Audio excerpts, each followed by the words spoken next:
It's Fake Andy Warhol's 15 Minutes in Theory.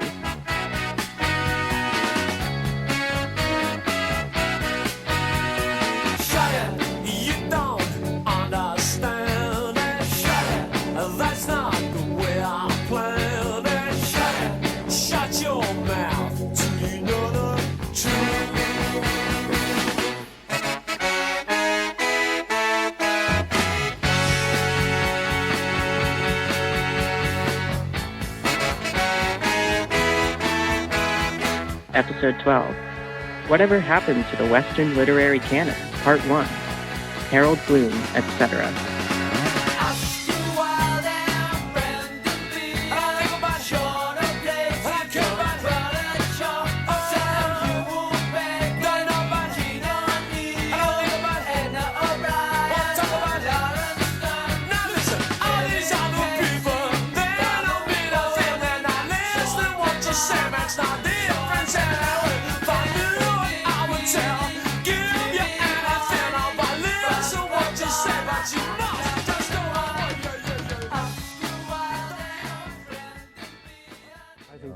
I think they reinforce one another.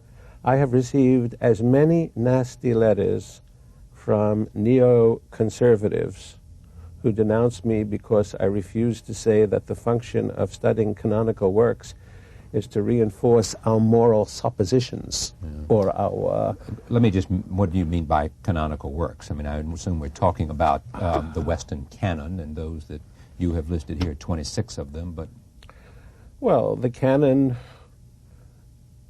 really means, from Greek days onwards and from ancient Hebraic and Christian days onwards, the works that a particular tradition designates as being most essential for study by the young in scholastic situations.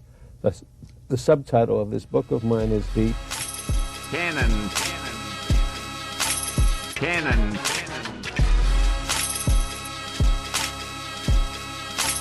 Canon. Canon.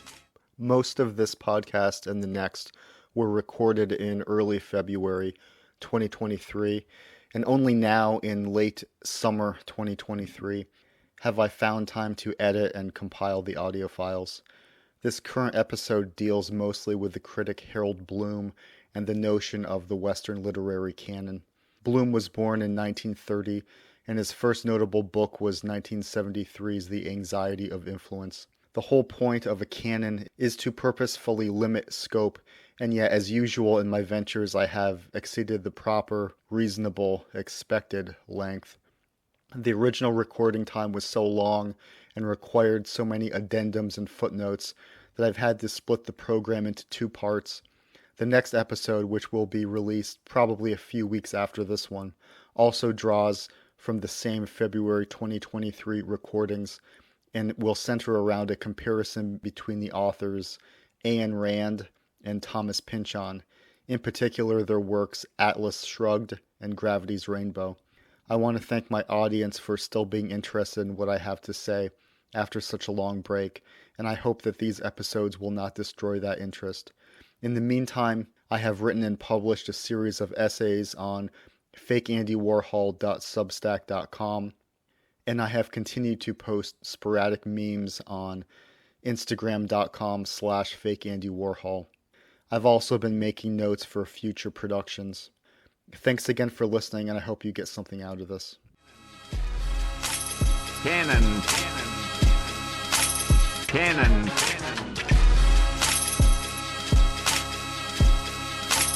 Canon. Canon. My initial idea for this episode was to simply compare the authors Ayn Rand and Thomas Pynchon, in particular comparing Gravity's Rainbow, which is Pynchon's greatest book, with Atlas Shrugged, which is Rand's biggest book, in terms of which is the better novel, which is the more important work. And then I didn't think that would be enough for an entire episode. And I thought that, a lot of the ways that I would compare the works would draw on terminology and ways of thinking that I learned from the literary critic Harold Bloom, who apparently passed away a few years ago. So I thought, well, I'll have to start things out by talking about Harold Bloom and his influence on me and certain things that he's written and thought and said. And I found a 3-hour interview with Harold Bloom on YouTube. I think the interview was conducted in 2003-ish. And while I listened to that long interview, so many ideas popped off in my head about how I just want to talk about the overall concept of the literary canon and my approach to it, how I learned about it. And I think that the ideas that I have might actually be too large for one episode, but I'm hoping, because I don't have much time right now, to at least record for an hour, hour and a half, talking mostly about Harold Bloom.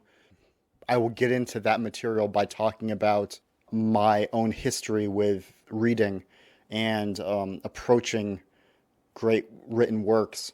So I'm going to try to do that now. There are people outside where I am racing their machines. If they get too close, then I'll hear the noises from their machines, and that will set me off. My cat has also decided to wake up at this unfortunate moment, so she may be making noise, but I'm going to plow ahead and try to get as much done as I can here. I'm going to have to record this in 2 sessions, and I have yet to look at my notes, my old notes on any of Pynchon's work or any of Rand's work. I will not be rereading Atlas Shrugged or Gravity's Rainbow, but I should at least look over the notes that I've made on those works and the author's other works. If not reread certain sections, I'm sure that I will. I'm unprepared for that right now. But anyway, let's start out by... I have a page of notes as usual, and this is just on my exposure to the literary canon, how I learned about it, which has a lot to do with Harold Bloom, and then my thoughts on Harold Bloom and his ideas, etc.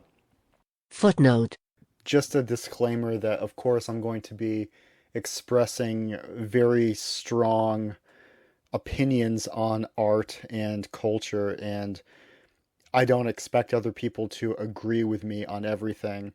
If I insulted a book or an author or a movement or an entire an entire quadrant of human accomplishment, then oh well. I mean, don't take it personally. You know, if someone doesn't like the authors and the books that I like, then oh well, but maybe I can still get something out of what they have to say. So just a disclaimer, I don't expect people to agree with me.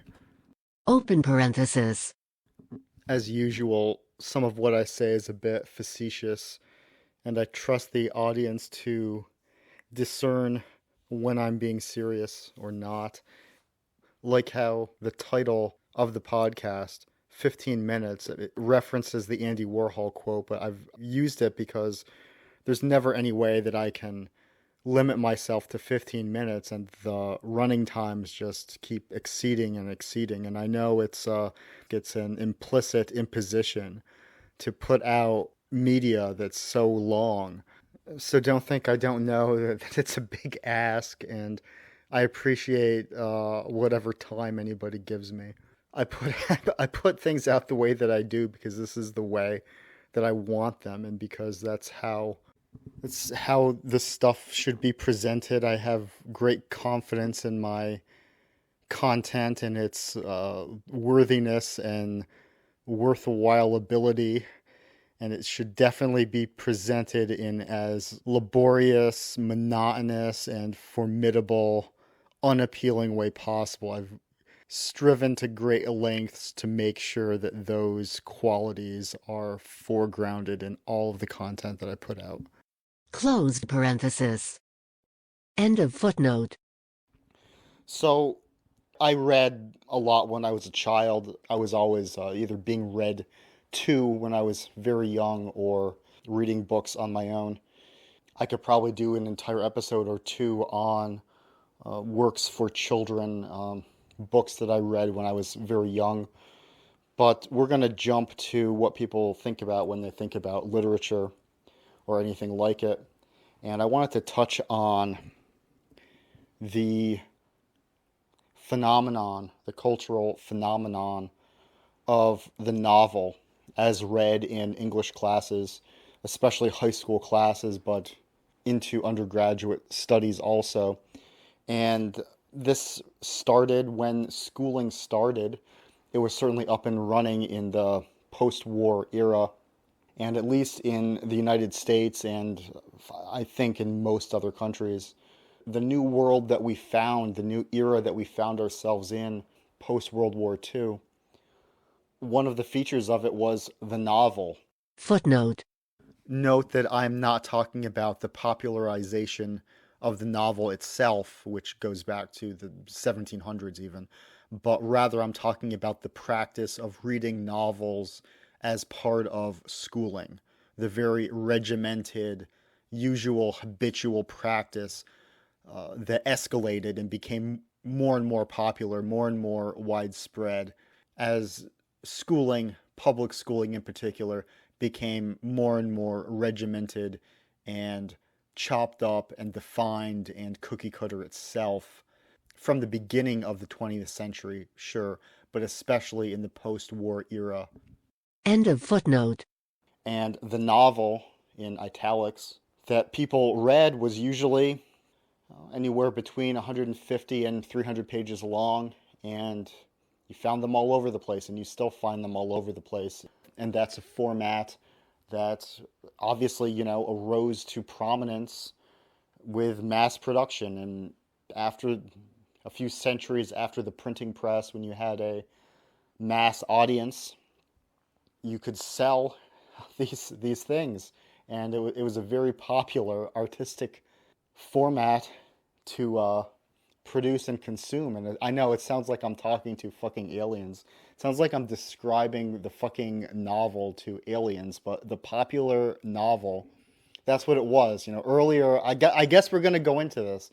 Earlier, if you don't know, earlier in the 1800s, they would serialize novels in newspapers and journals and things like that. And that's how a lot of the Charles Dickens types got their start. They would have chapter by chapter in serialized form, and then they would be collected into a novel. But as we wear into the 1900s, there's the cheap pulp paperbacks and et cetera, et cetera. But what I wanted to focus on, and geez, I mean, did you see what almost happened? I almost got fucking sidetracked into giving you a fucking history of the manuscript, the scrolls, going back to ancient Egypt and what they fucking wrote on. No, what I wanted to fucking try to talk about was how high school English classes, they seized upon this form. And of course, in a high school English class, you're not going to be reading a pulp novel. You're probably not going to be reading like a romance novel. You're going to be reading these things that are usually 150 to 300 pages long, and they're going to be relatively nice and tight, and whatever ideas are in them, half the time they're not going to be too fantastic. They're not going to be too mind-blowingly transcendent. Or if they are, then those transcendent ideas are kind of going to be neutered just by the regimented way that you're going to have to read them and analyze them. And when I was in high school, that's kind of what I saw happening. And then you're forced to sort of think, would it be better if these books were not taught at all? Would it be better if we didn't read The Catcher in the Rye, because just reading it as if it's just fucking mundane coursework kind of could kill any of the transcendent elements in it. And I know that The Catcher in the Rye is a cliche. I haven't read it in a long, long time. But whether it's The Catcher in the Rye or more literary works, anything from The Great Gatsby to a Shakespeare play, if you're reading it for a class, if it's being assigned, if it's just another thing on the schedule, then does that ruin a lot of kids for reading literature if it's being assigned, if it's being rolled out in sort of humdrum conveyor belt style? I don't know. I don't really have an answer. Now, as I get older, my ideas about schooling, I mean, they turn more and more to the negative. I used to think that, well, I used to want to be an English teacher. And that's what I went to college for, and that's what I wanted until I got halfway through grad school, actually about a third of the way through grad school. I had reached the conclusion that academia as it was, as I found it, was just too bureaucratic for my taste, and I didn't like it, and I've never submitted myself. I've never tried to find a job in academia after I left grad school. I worked at an English department while I was a grad student, but I did not search for a professorship afterwards. The conclusion that I was coming to was that academia was just too bureaucratic. But even my opinions on the public school system and what I experienced when I was in it, 20 plus years ago, and what I've heard about it and seen from it since, I mean, my conclusions have gone from teachers are underpaid, we need to pay teachers more so that we get the best people to be teachers. That's what I used to think briefly a long time ago. I shifted from that to no, teachers are overpaid. Not going to expand upon that. To now, I'm more or less of the opinion that we should abolish the public school system. Now, I might be wrong. I might revise my opinion, but at this point, I see more harm than good in it.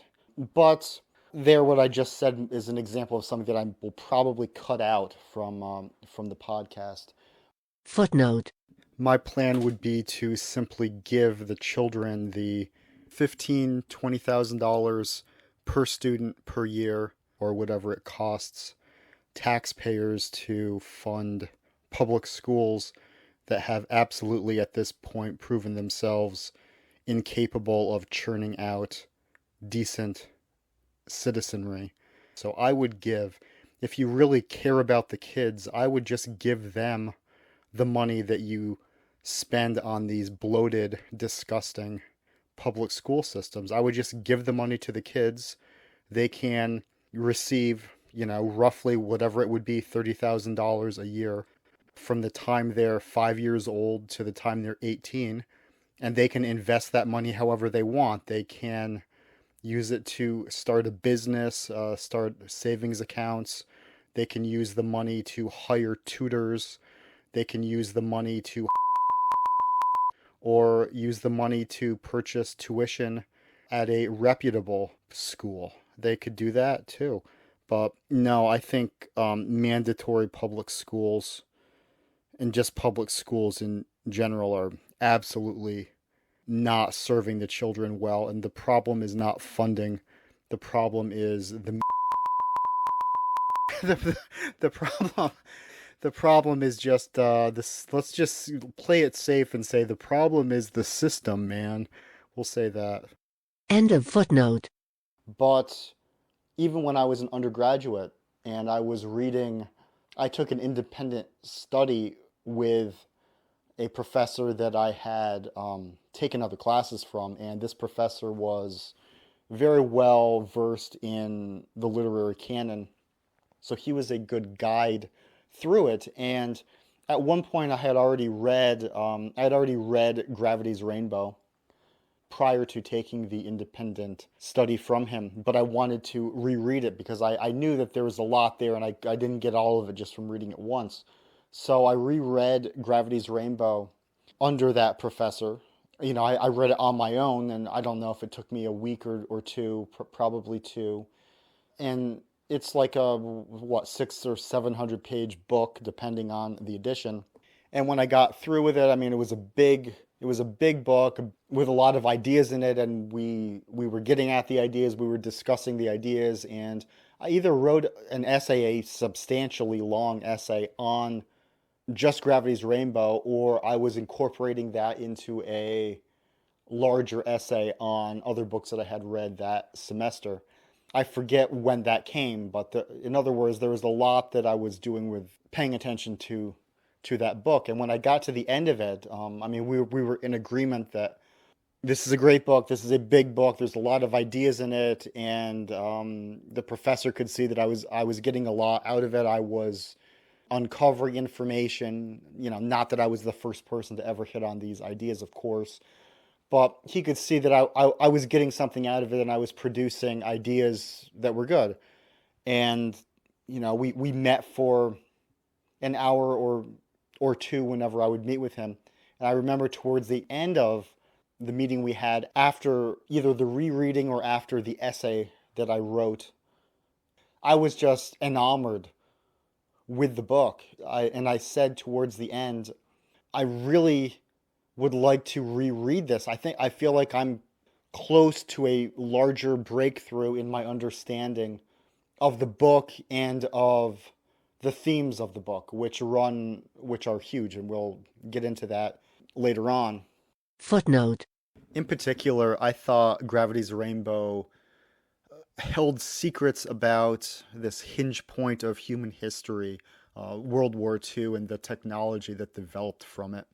I hadn't read Jacques Ellul or The Unabomber when I had first read Gravity's Rainbow, but I had already sussed out the idea that technology was the thing and that World War II was kind of the hinge point. I've said this a few times now, and I think it's my own idea that the winner of World War II, the real victor, was technology itself, that the rush to develop and innovate for the war really supercharged technology and almost made it autonomous. It basically unlocked this perpetual incentive machine of technology where human beings are being used to develop technology and make the world more artificial. We work for it. It doesn't work for us as much anymore. What Gravity's Rainbow did for me when I read it the first few times in the early to mid 2000s was it invigorated and it kind of began to rouse the ideas and the sensibility that I would later think about consciously when I read Ellul. End of footnote. And the professor said to me, no, I don't want you to reread this. I had read it once on my own prior to having the independent study. Then I had just read it for the second time, and I really wanted to reread it again right then and there. And he just said no. And he was right. As a professor, he was right. There's only so many weeks in the semester. It's a big book. And he had other ideas for things that I should read. And I forget what I read next, but I'm sure it was good, because everything that I read for him that year, I got a lot out of. But that's just one example of how, even with an independent study, even when things are that free, it was just me and the professor one-on-one. That's really one good thing about Sarah Lawrence College at that time, I have to say. You got a lot of independent work, you got a lot of close attention from professors, and most, if not all, the ones I had, they really knew their stuff. But even in that situation, even as free-flowing as that, there were no rules. He could have said, well, if you really want to do it, reread Gravity's Rainbow again. But that would have been irresponsible. Even in an institution as free as that would have been irresponsible. So whether it's a 14-year-old kid who is being put through his paces to read Crime and Punishment, or whether it's me when I was, 20, in an independent study, not being able to reread something that I really had a passion for. In either situation, just the regiment, just being in an institution, just institutional schooling, can hinder the transference and, I hesitate to say consumption, but consumption of literature. It can't impede it. Is the alternative not to read literature at all in educational institutions? Or should it be entirely self-directed? For a lot of kids, if they're not going to be made to read Shakespeare in high school, then they're never going to read Shakespeare. Maybe they're never going to read a book. But I even asked the question in the first place because what I'm seeing, what I've seen, what I've sensed ever since I was a teenager, I had the suspicion then, and the idea was only more and more confirmed to me as the years went on, is that these institutions, especially regarding the humanities, whether it's a high school, whether it's a college, whether it's a university, and even if the teachers and the professors are good, I mean, I loved my high school English teacher, and I had really good professors for the most part that I liked during undergrad and into graduate school. I really got a lot out of them, but they're presiding over decline. And the institutional quality of what's going on sort of provides a seal of approval, and it provides cover for, no, the humanities are fine. The substance is fine. The culture's fine. What are you talking about? We got more English departments than ever. Or what are you talking about? We got kids reading Hamlet again. You know, they just can't get enough of this Hamlet. The culture's fine. The humanities are a big part of the world today. Everything's great. Hey, they're reading Madame Bovary. They're writing essays about it. What's wrong with this? You claim to love, and this is the rhetorical criticism, or the rejoinder to what would be said to my suspicion that something has been going very wrong. What are you talking about? We've got writing workshops. People love all this stuff. You're so concerned about like the Western canon falling away. We've been having more young writers than ever since World War II. I mean, I think the culture, I think a lot of things ended with World War II. But you look at those years and it's like, no, we've got creative writing departments everywhere. We've got more and more kids. They're reading The Great Gatsby by the tens of millions every year. The sales on, this is something that I found out when I was in grad school, the sales for James Joyce's Ulysses, they keep going up as time goes on. And yet, when you step out of the bubble, you see the decline of the culture, and then in a wider context, of the civilization. And what it started to seem like to me was that the humanities departments, that's where intellectuals, for lack of a better term, we'll call us all intellectuals. We're all intellectuals here, right? That's where they go to hide. That's where they go to tell themselves that these ideas have sway. You didn't need that in 1930s Ireland. In 1930s Ireland, when you brought up James Joyce's Ulysses, there were probably fewer people that read it, but it meant more. And that's what I've been concerned with. Writing that matters. Footnote. In the excerpt from the Harold Bloom interview that I played at the beginning of this episode, Bloom says that the canon is essentially connected to what the young should study in schools. And this is something that I disagree with. I would always disagree with it, but I think even more so than ever, it's untrue in recent times. He's mistaking a canon for a syllabus. And sure, what is called the Western canon should inform a syllabus, but the canon is separate from schooling. The canon is separate from formal education. The canon is an art and a culture in and of itself that doesn't need institutional infrastructure to support it.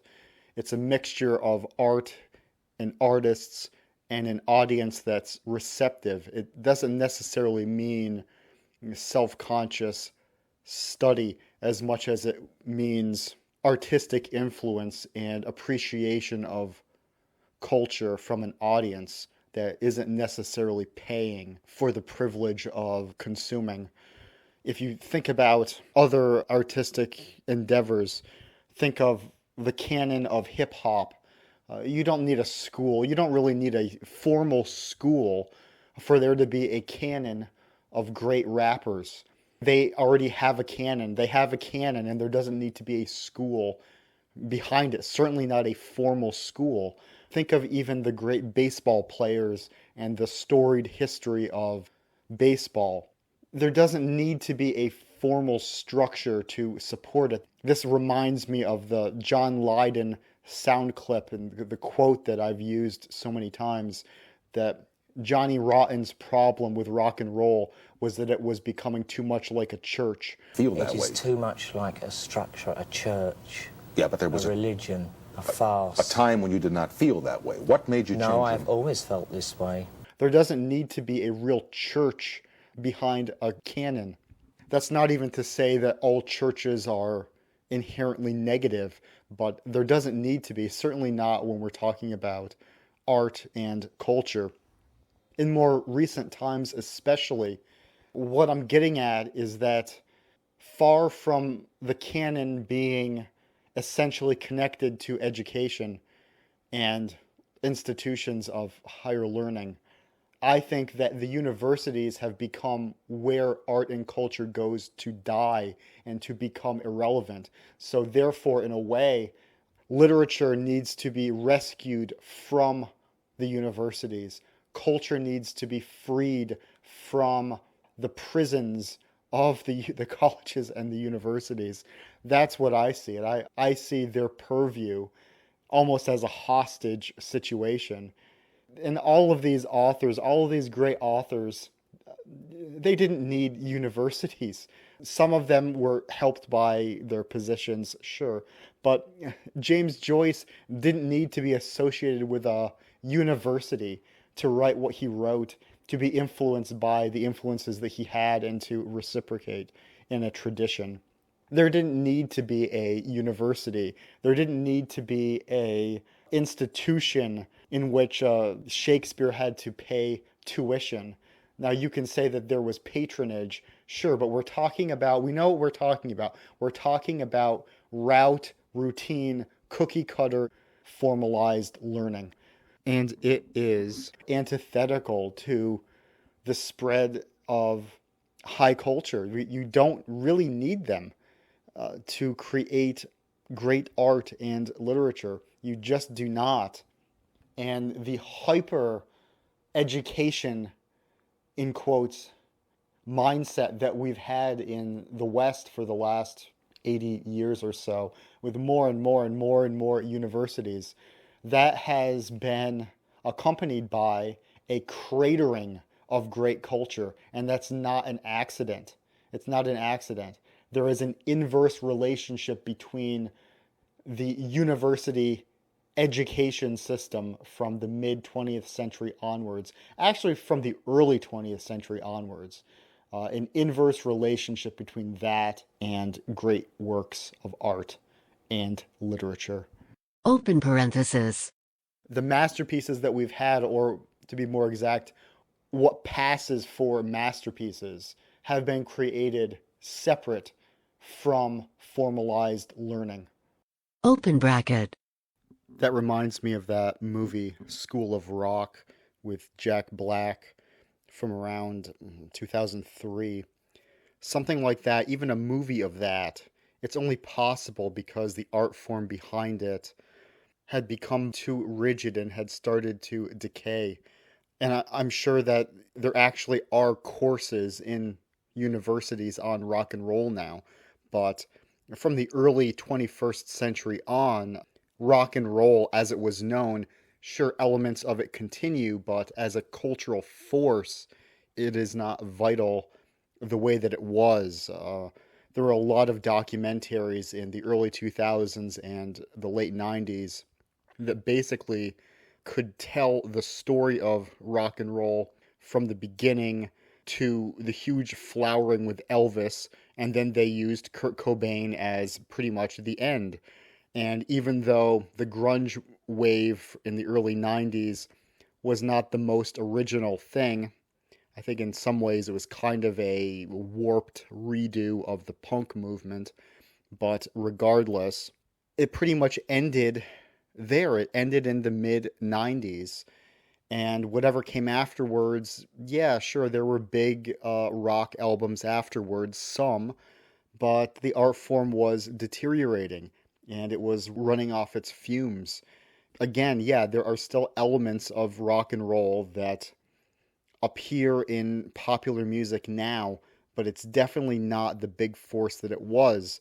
And I am saying that the emergence of something like School of Rock would not have happened if the art form was still living and breathing and thriving. To become part of an educational institution in this sense, in this context, even as a joke, it suggests that something is dying. Closed bracket. Closed parenthesis. End of footnote. And that's not a diss. It's hard to talk about this without seeming to insult a lot of people. There's nothing wrong with being an author, even if your book doesn't go into like Random House's modern library. There's nothing wrong with being a poet and reciting your poetry at the local coffee shop. That's not my thing, but if that's what someone's doing, that's cool. No, it's not. My concern, though, is for literature. You can get something out of being in a creative writing class, even if you don't go on to be an author afterwards. You can still get something out of it. That's cool to do. But I'm concerned with great works, and the humanities have obviously been sidelined in the last 100 years, especially in the last 60, 70. I've talked about this and I've written about this in other places, but it seems obvious that art as a significant cultural force has been replaced by entertainment, and the mass media facilitated that. It's an imperfect comparison, but we may as well say it. This is an idea. It's just seemed blindingly obvious that pop music in relevance has replaced poetry, that movies have replaced the novel. This is obvious. This is obvious. Now, you can get things out of a novel that you can't get out of a movie, certainly, but I'm speaking in terms of cultural relevance. So while all that had been happening through the 20th century, and particularly through the second half of the 20th century, the humanities departments seemed like copes. And if the humanities departments grew, it's because more people needed to cope. It's not to shit on everyone in them, the students and professors, but it seemed like their ranks swelled because people sensed that there was something great, that there was a vitality in the humanities. By the humanities, I mean literature, art, music, classical music usually, the fine arts, and so the impetus to find that stuff and to immerse yourself in it was a good impulse, I think, but to point to a growing humanities department, maybe they're not growing anymore. I'm out of touch for years now, but for a long time, the humanities departments were priding themselves on how many classes they had, how many students they had, and how, oh my God, and this is stuff that I heard, and I was a part of this, how, wow, this year we have 8 graduates reading James Joyce. They're all doing their thesis on James Joyce. This is unprecedented. There's more and more people who are into all of this. But while this was all going on, the critic that I liked the most, even though I didn't cite him that often, was Harold Bloom. Harold Bloom more than anyone, was my guide to the Western literary canon. And one of his major books is called just that, The Western Canon. I couldn't recommend that book high enough. That book, his earlier book, The Anxiety of Influence, which was sort of his first foray into analyzing the creative influence of one writer or one poet on another. And for much of his other work afterwards, he will go into how the later coming poet, and when he says poet, he can mean prose writer too. He's speaking in broader terms, such as when I talk about artist. Shakespeare was an artist. Dante was an artist. I don't necessarily mean just a visual artist sometimes when I'm talking about artists. But Harold Bloom analyzed and came up with these ideas about how certain creative authors would influence others. How James Joyce was influenced by Shakespeare and how he had an agonistic relationship with Shakespeare. How Virgil must have been thinking about Homer, was obviously thinking about Homer in certain ways. How years later Dante was obviously influenced by Virgil. Footnote. Bloom also had this concept of creative misreading, that the later coming artist or the later coming poet would actually get something wrong about his or her chosen predecessor in a useful or interesting way. They would purposefully misinterpret things, as it turned out, in ways that would facilitate their own creative spirit. And I feel compelled to note here that it's kind of similar to Andy Warhol's idea of getting things, quote, exactly wrong, unquote. He said this about himself, and I think the whole factory scene around him and the various biographers and the ghostwriters that he had, the way Warhol would act. He would act in weird ways, or he would say things that were untrue, and he would get things wrong, but he would get them exactly wrong. It's a creative act, as it turns out, for certain people, that their mistakes, to bring James Joyce in, their mistakes are portals of discovery, or they can be. End of footnote. So these ideas of influence would cut across cultures and would cut across the centuries. And Harold Bloom was a huge guide for me to learn about all of these authors and these great creative writers. He also had a book, How to Read and Why. And this was almost a mass market book in terms of what most academics sell and an audience that they write for and try to find and succeed in finding. Harold Bloom was really able to make a bridge from almost the common reader to high literature. I only say almost because I don't think a general audience would have appreciated Harold Bloom if we define a general audience as people who might read Harry Potter or Stephen King. He's not that general. But for people who had an inkling, for people who were curious, Harold Bloom really did a great job. Now, most of these books, especially How to Read and Why and the Western Canon, they're not academically rigorous enough to really hold up and be cited without question. Because Harold Bloom has a lot of flights of fancy in his language when he describes the relationships between these creative minds. He's very flowery, he's very effusive, he's not exact, he's very praiseworthy of most of these writers that he talks about, but his language is not really exact or reliable or sound all the time. He is about talking up and celebrating these creative minds. So he waxes poetic. Here's the noise. I'm going to try to do something to stop this noise. He is about trying to convince his audience and tell his audience how great these authors are. He is not about writing in an academically sound, measured way. And he got a lot of flack from his fellow academics for that.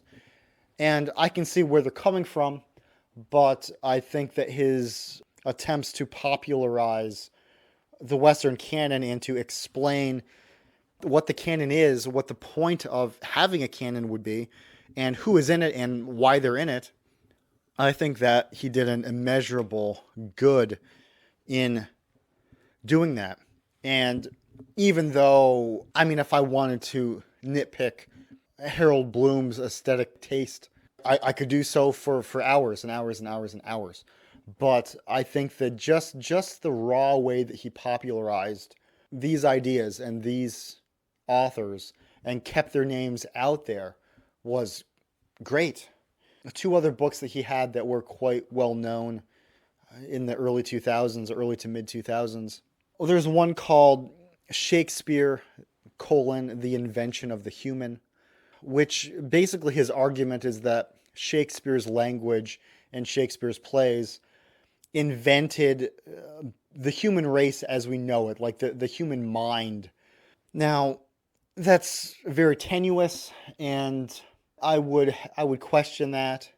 But the point of the book, and it's a very big book, the point of the book is to help a reader get as much out of Shakespeare as possible. And if Harold Bloom is overly effusive in his praise in that attempt, yeah, he is, but I think the book still has quite a lot of merit. Merit, pure merit, such merit. Merit, such merit. In terms of the insights that Bloom has about the different plays and how he traces Shakespeare's creativity, how some ideas from earlier plays show up in others, and comparisons between different Shakespearean characters, etc. Another book he had around the same time, it was probably like 10 years later, but this was all when I was young, was called Genius. Something like a genius, a celebration of the 100 greatest human consciousnesses, or something almost absurdly highfalutin like that. Footnote. The correct title is Genius, a mosaic of 100 exemplary creative minds. End of footnote. And what it really is, it's a book with a bunch of blurbs about a bunch of different authors. Some of them being prose authors, some of them being poets, some of them being supposed authors of religious texts. Footnote. It came out in late 2002, and I want to note that it was notorious for having Muhammad as one of the 100 greatest or 100 most exemplary creative minds in the literary field. And this caused some controversy because the entry and the writings about Muhammad in the book, and it's a huge book, I mean, it's full of blurbs, and the chapters tend to be short, but it's like 800 pages long. And people criticized Bloom for adding Muhammad because it seemed insincere. And I would have to think that had this book come out a year earlier or a year and a half earlier, Muhammad probably would not have appeared in it. It seemed very much a reaction to 9/11 and a way of saying, I'm not like George Bush or whatever. And just the way that Bloom wrote about the language of the Quran and how he praised Muhammad for, I don't know what the exact words were, but it was something like the relentless didactic prose, the authoritative dictatorial language. Whether that's true or not, just the way that Bloom praised it and tried to incorporate that language described that way into the Western tradition or the literary tradition, it seemed insincere. For what it's worth, he also had what he calls the Yahwist, the writer of the Old Testament, in there as well. And there's a part where he says that originally he had Jesus in there, but his editors prevailed upon him to take Jesus out. And it really does seem like Muhammad was substituted in at the last minute for Jesus. And it really does seem to me like the height of anti-George W. Bush sentiment. It's like, take Jesus out because we don't want people to think that we're one of the Jesus people, but put Muhammad in to let them know we're not a hater of the Islamic faith during this time of heightened tensions. End of footnote. But the way he analyzes those authors in that book, I mean, it's very highfalutin. But you read what he says about Friedrich Nietzsche, and Friedrich Nietzsche comes off seeming really fucking cool. You read what he writes about Jane Austen, Jane Austen comes off seeming really fucking interesting. So Harold Bloom, when I was a young man, Harold Bloom did so much to help me out. The best of his books, the best one is The Western Canon, just because it's an overview. Just because it's a big, broad overview of the literary scene. And it's a great guide to all of that. I learned the names of authors in that book that I had never heard before. I had never heard of Jorge Luis Borges until I read Harold Bloom. I didn't know how to fucking pronounce it. So without that, I mean, I probably would have, because I would have gone to grad school anyway. I would have gotten a PhD without even reading Jorge Luis Borges. It did so much for the breadth of my knowledge, the depth too, more than any professor could, because you're bound to the regiment of the schedule when you're in high school, when you're in college, even when you're in grad school. There's a schedule. Things need to be done at some point, and you don't have time to go off and explore. And as a guide, as an overview, Harold Bloom was fucking fantastic. And, you know, I'm saying an overview, but he does get in depth, sometimes in his own weird way, on certain authors. And that can really resonate with you if you really like what he's saying. I mean, I remember the way that Harold Bloom compared Franz Kafka, who I had read a lot of, to Samuel Beckett, who I didn't really know that well, and to Jorge Luis Borges. That really got me interested in reading Samuel Beckett and Jorge Luis Borges. And I got so much out of those two authors. And, well, speaking of those two authors, we may as well talk about that, because basically the apocalyptic way that Harold Bloom explains things, he's of the opinion that, okay, the Western canon's ending. He's not happy about that. He's sad. He basically thinks that we're all going to be subsumed, another dark age is coming, or we're going to be overwhelmed by the internet and computers and television, I guess. He kind of thinks that too. Most of what he's concerned about is what he called the school of resentment, which by that he meant Foucault, even though now 20 years later, Foucault seems much closer to Harold Bloom 20 years on. But Bloom, to be fair, Bloom doesn't really call out Foucault as much as Bloom calls out the self-described postmodernists that came in the wake of Foucault and others. Not that Bloom has much, if anything, positive to say about Foucault or of Derrida or of any of their compatriots. But Harold Bloom, basically, the primary thing that he saw as the canon ending, the literary Western tradition ending, it seemed like his evidence, most of his evidence of that was just, he didn't like his younger colleagues. He didn't like how his younger colleagues would talk about race and sexuality and ethnicity so much. And they talked about those things, the identity politics, more than he liked, and basically that was his primary hang-up and evidence for why the world was ending.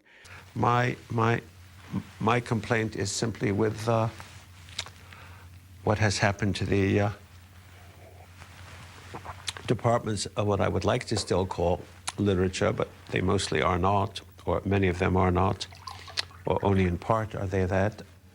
And, as someone who, my primary evidence for something kind of the same would be a lot more to do with technological trends, mass media trends.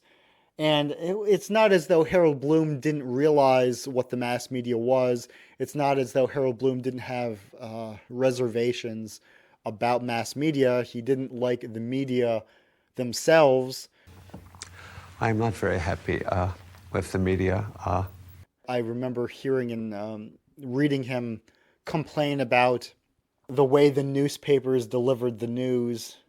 I mean, geez, guys, if you go back in time, the intellectuals, the left-leaning or leftist intellectuals, which Harold Bloom was left-leaning, we'll get into that later. You go back to the 90s or the early 2000s, and they were complaining that 60 Minutes and other news on TV, they don't go in depth enough, and that there's a lack of depth in this coverage. That was their problem. They could see that then. From what I'm seeing now, most leftists, most academics, it's not the lack of depth that they complain about. They don't seem to even understand that there's a lack of depth. Some of you guys do, I know, but that was a frequent complaint, and I think that was Harold Bloom's primary complaint about the media, was that, well, more people, they get these 60 Minutes interviews, and there's only so much you can learn in an 8-minute interview. Or I can't believe cable news is just so superficial. It wasn't really even necessarily about left and right. Not necessarily. It was just, and that's what Harold Bloom's problem was. I don't think he really saw the long view of what had been happening. Even though he's an old man, even then, he did not see the real trajectory of all of this. And it's much more than not agreeing with the New York Times review of books. I mean, that was another thing. Okay, Harold Bloom's reservations about the mass media, one of his top 3 would have been the New York Times review of books was too effusive in their praise of a young, I don't know, well, I'm just making something up, of a young Nigerian poet. They talked about how one of her poems had lesbian overtones to it. That's what they cited, and they called her great. Something like that would have been his problem. I would find it excruciating if I still tried to read the Sunday New York Times book review, but I don't try to read it anymore. In fact, I don't think it is to be read. It isn't written, so why should anyone try to read it? Look, I mean, I'm not big on the New Yorker or the New York Times review of books. I certainly would have found reasons to not love them in the early 2000s when Bloom was talking this way and writing this way. But I would not have thought that the New York Times effusive praise of some random young author would be like one of the top 3 worst things in the United States or something. Footnote. I would have already dismissed the entire American literati scene, even going back to the 1950s or the 1960s. So when Harold Bloom expresses his great disappointment at the New York Times review of books in the 1990s and the 2000s, it's like this institution, if it was ever relevant, it hasn't been respectable, in my opinion, for so long that of course it would metastasize into something completely horrible by the end of the century. End of footnote. And yet at the same time, while Bloom thinks that the Western canon is ending, while Bloom thinks that the Western tradition is ending, that the canon is being diluted. The very concept of a canon is being called into question as elitist, to say the least. And yet, Harold Bloom praises quite a bit a lot of contemporary writers and novelists and also poets. You listen to this interview. I'll include a link, or I'll say what the 3-hour interview is that I just listened to from him. Footnote. It's the May 4th, 2003 in-depth interview with Harold Bloom. End of footnote. But he can name so many writers from the last 30 years at the time. He can name so many of them, and he praises them and he loves them. And now he's not saying that they're as good as or as important as Shakespeare and Charles Dickens or something like that, but he has a lot of good things to say. So it's kind of odd, it's kind of odd that he thinks everything's ending, and yet he's giving all these examples of great authors.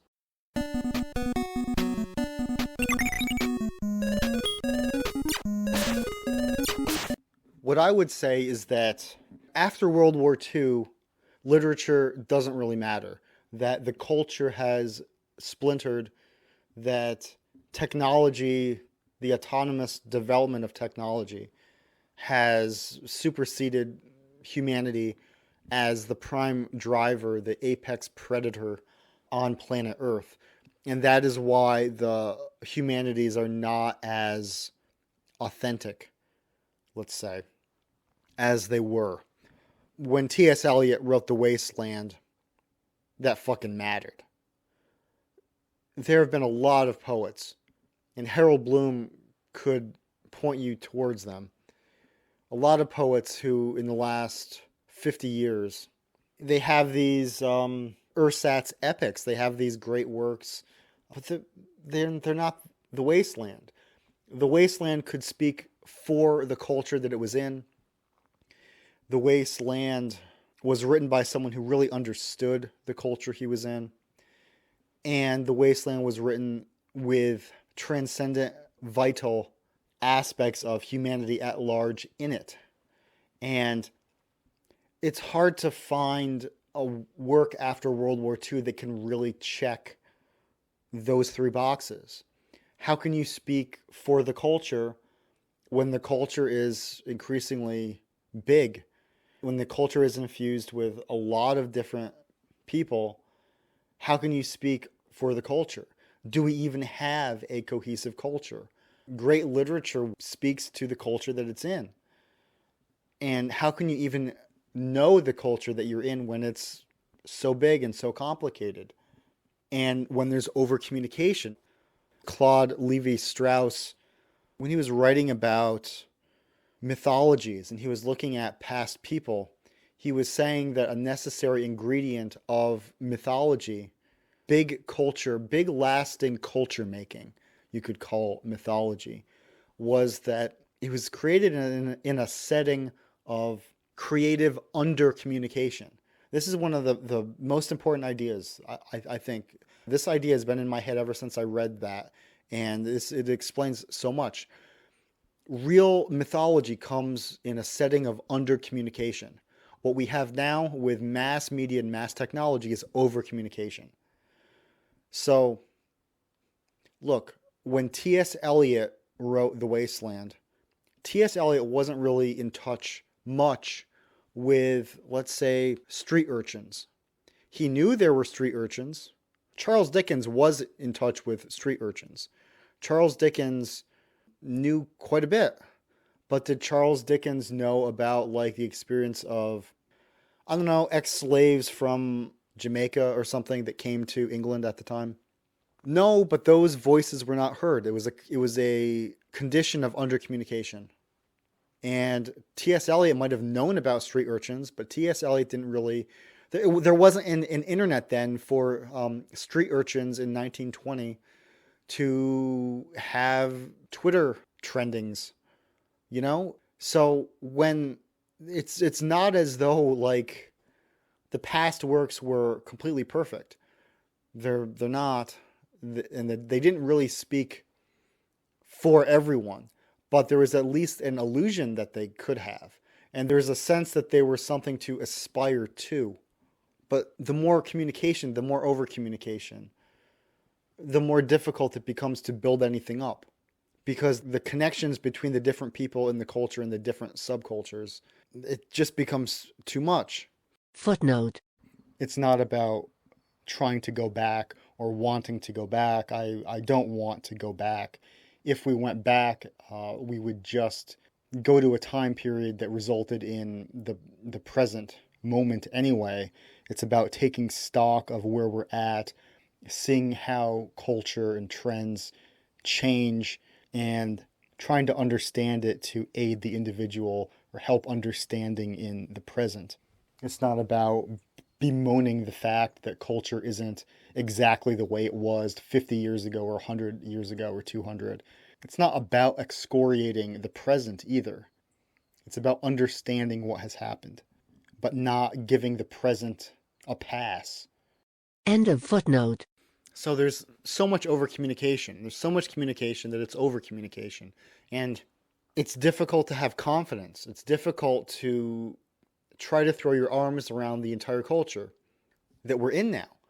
Because how can you? You could spend your life trying to understand it. There's so much content, there's so many ideas, and there's so many voices now that you're never in a position where you think that you really understand enough to even try to say something big poetically or artistically. It's very difficult to. So that goes in obviously to the postmodernist idea that the great narratives are over, at least in terms of a creative work that speaks to everybody. I mean, that kind of explains why something fantastical like Star Wars that's not set on Earth or The Lord of the Rings, why very, very large sections of the population can relate to something like that, because we're all equally far from it. And that's kind of why The Lord of the Rings, I would say, is not strictly literature, why it's not high literature, because it doesn't address the modern world enough. It's a fantasy. Now, something like Spencer's The Fairy Queen is also a fantasy, but it has a lot of references to Elizabethan England. Footnote. Don't get me wrong, I like The Lord of the Rings a fuck of a lot more than I like The Fairy Queen by Spencer, which is a largely horrible work. I had to read that for class, and I did not like The Fairy Queen. It's almost completely irredeemable. I like The Lord of the Rings a lot more, and yet I can see that The Fairy Queen is literature because it's more hooked into the surrounding culture and literary heritage overtly and implicitly more than The Lord of the Rings is. The fantasy elements in The Fairy Queen are satirical and have clear parallels and intended implications about the Elizabethan court. The Fairy Queen herself is supposed to be a reference of some sort to Queen Elizabeth I. Tolkien's work does not really have those sorts of parallels, and would be worse if it had them. End of footnote. Something like The Tempest or A Midsummer Night's Dream, that's a fantasy too. But it has enough links to the world of the time. Whereas J.R.R. Tolkien famously said that there should not really be that many parallels drawn. I mean, a lot of people say Sauron is supposed to represent Hitler. He doesn't do a very good job of it. I mean, not really. And people have said, too, that the stormtroopers represent the Nazis, the stormtroopers in Star Wars. I mean, not really, kind of, slightly. But that's part of what we're dealing with. We've splintered into different genres. We have genre fiction, There's fiction, which is just nice little stories, contemporary fiction. There's romance, horror, sci-fi, the different genres.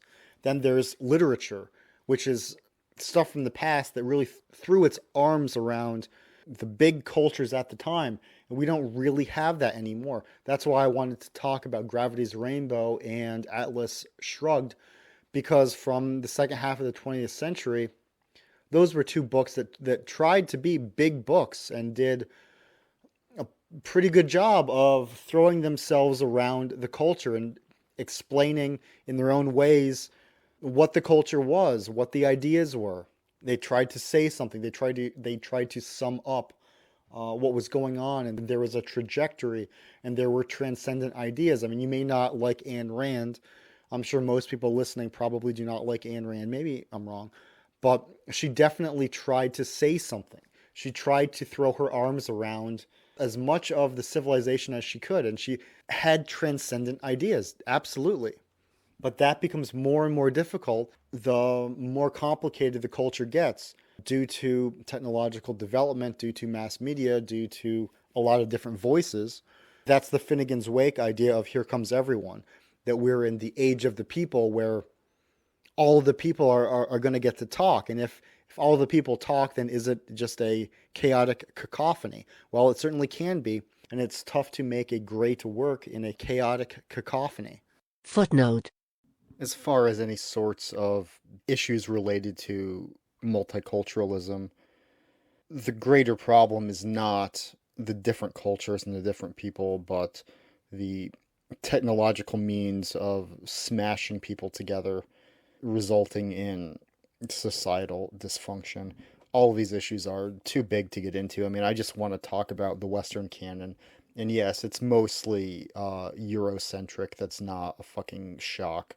I should also say that we should recognize, what was the greatest album of the 1600s? What was the greatest movie of the first millennium in the Common Era? There weren't any. From the 20th century on, we've gotten all these new art forms. We've gotten, even in recent years, I think it's kind of petered out now that it's things have taken their course, but even in the 21st century, we've had great TV shows. And I like some TV shows. I like some movies. I like a lot of music albums. We don't have as much great classical music, but from the 20th century on, from the midpoint on, I'm bemoaning the post-World War II era, and yet there's so much music from this current era that I really like. My overall point, though, and my overall trepidation when it comes to culture and the age is that if all of these new formats, if all of these new art forms are basically byproducts of technological progression and innovation, then what does their goodness matter? What does their entertainment value? What does their interesting tidbits and facets matter if the overall end result of technological progression and escalating artificiality is the elimination of the human race itself? Then the fact that we got some funny TV shows and some cool rock albums, what does that matter? It doesn't matter. And the odd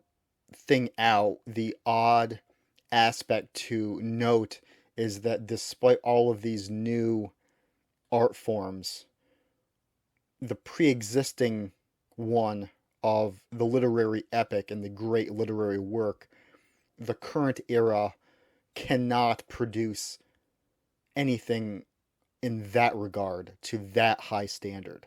So that is the discrepancy that I'm focusing on. End of footnote. Virginia Woolf, too, for example. Now, is Virginia Woolf going to be able to compose an epic like Homer or the Homeric consciousness if you think that Homer was multiple authors? No. Is Virginia Woolf going to be able to compose something the breadth of Shakespeare's plays that hit on so many historic figures and on the high and low, the tragedy and the comedy of Elizabethan England. No. Is Virginia Woolf going to be able to throw her arms around the culture of England the way that Charles Dickens was? No. Virginia Woolf was from a privileged background. I don't think she had to really work at all, not in any way that would be traditionally called work. Could she empathize with the working class? No. Footnote. Because how could she empathize with them?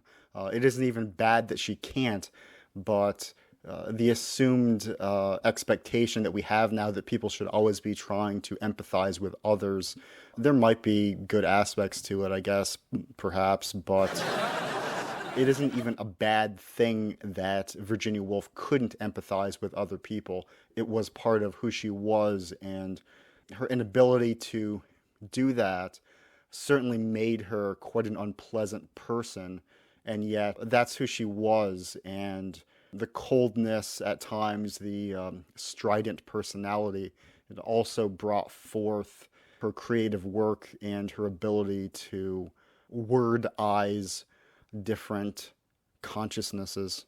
End of footnote.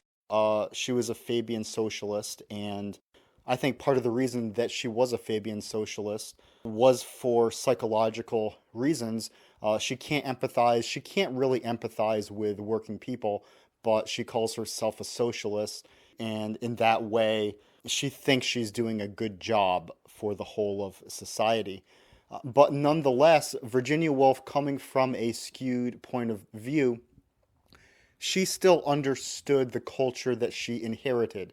She understood high culture.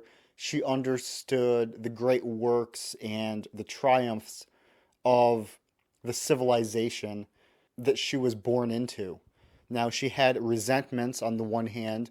On the other hand, she could understand the plight of certain marginalized people in the early 20th century, although I've recently seen that Virginia Woolf has been called a purveyor of hate speech, because even though she wrote on behalf of LGBT people, she was also apparently something of a racist.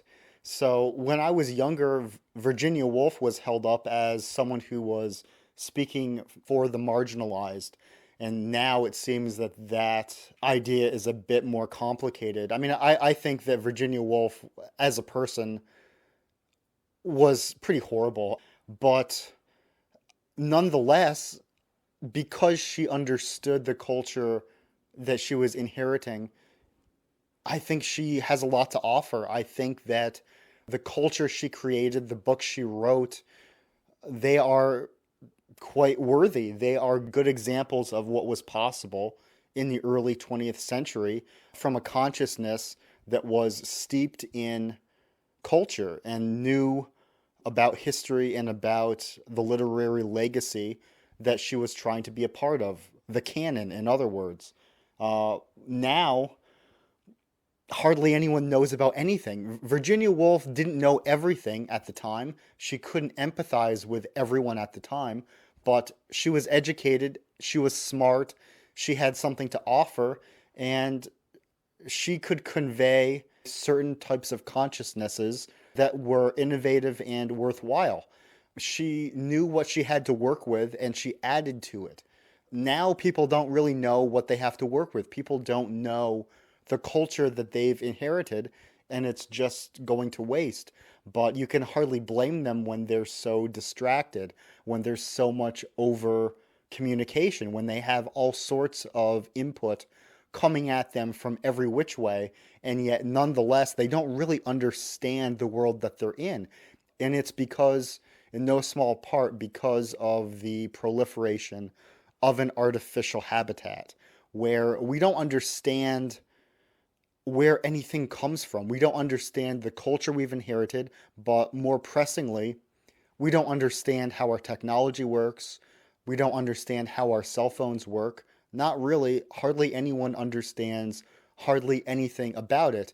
And the most educated people, in order to become that educated in order to have read as much as they would need to read to become a specialist, all of that sort of training, they would have to neglect a lot of the basic things.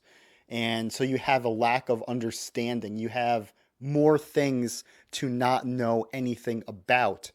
And that's why we're in a situation now where, to say nothing about the grand narratives coming to an end, it is just hard for anyone to add anything to the humanities that is worthwhile, well-informed on really almost anything that seems significant to the whole.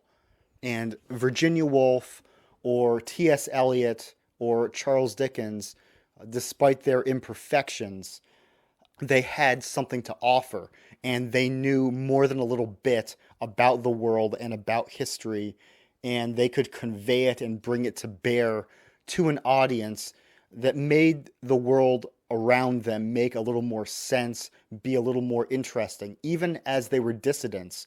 Charles Dickens, in very easy to understand ways, was a dissident when it came to fighting for workers' rights. In what he wrote, think about the novel Hard Times, some other stuff, of course, how he chastises Ebenezer Scrooge. Virginia Woolf was obviously a dissident, maybe too much so, because she really, she does say some mean, hateful things. But these were not people who were fighting for the status quo. Shakespeare almost kind of was, in that he was ingratiating himself to the court.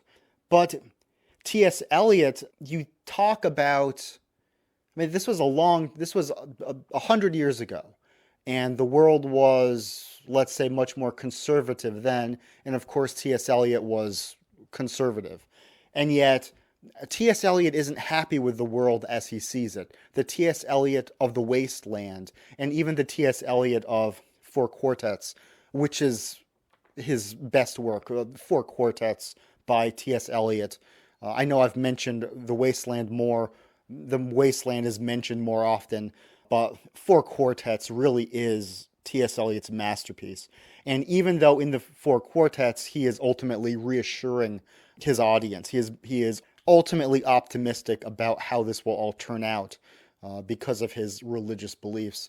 But even there, he is a dissident. In The Wasteland, he's a dissident. There is something, he senses something going wrong. But even though these authors and other authors like them don't understand the entire civilization that they're in, that civilization that they were in was smaller, less complicated, less overwrought, less confused and confusing, and they could still add to it, and they could bring the past to bear on the present, and they could, at least for their audience, revitalize the entire enterprise of human civilization. And in an overcomplicated world now, where so much input is distracting people, that is the challenge. And especially since World War II, very few authors have even been able to take up the challenge in earnest, because they would need, like Thomas Pynchon in Gravity's Rainbow, they would really need an understanding of where they're at. Bloom also throws philosophers into the canon, and this is because, I've already mentioned Friedrich Nietzsche, but Hegel, for example, Kierkegaard, for example, these are people who could write well, and these are people who are definitely part of the humanities. Karl Marx is not, because Karl Marx was not a good writer. I don't think Bloom includes him in his 100 greatest lists, and Marx should not be. I've read Marx, and it's not well written. There is not a spirit behind it. It's very bland. That's not to say even that I don't agree with Marx on certain things. I do. Obviously, Marx is very influential, but Marx is not really a creative writer. Some would say that speaks well of a philosopher or a sociologist. If they're not writing creatively, then they must be writing literally.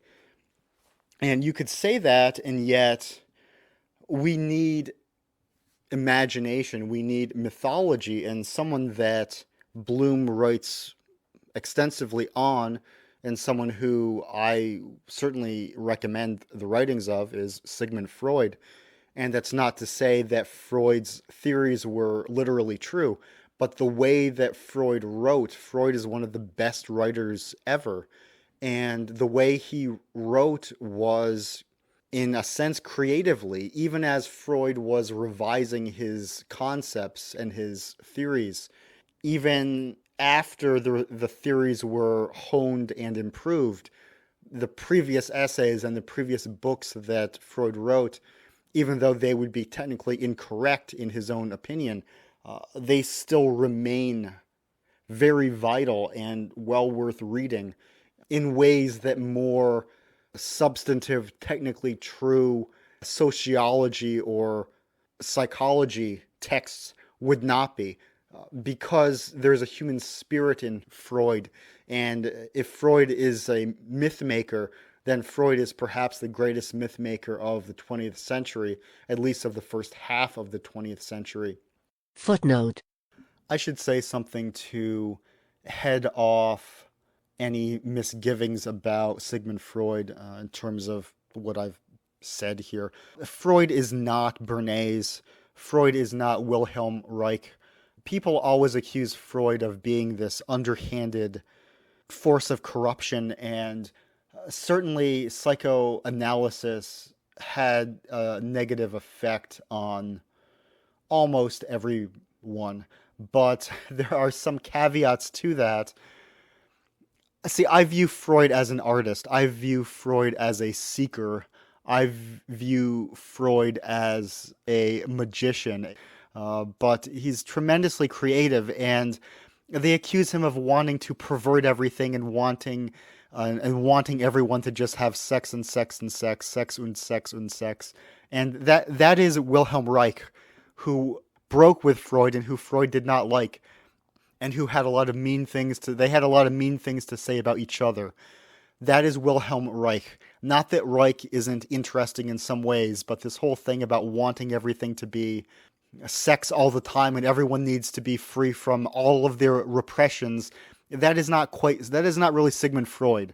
Sigmund Freud said that in no small part civilization was based on the repression of destructive urges, and sometimes those could be solved by psychoanalytic means of catharsis and freeing up the unconscious, but that is much more so Wilhelm Reich than Sigmund Freud.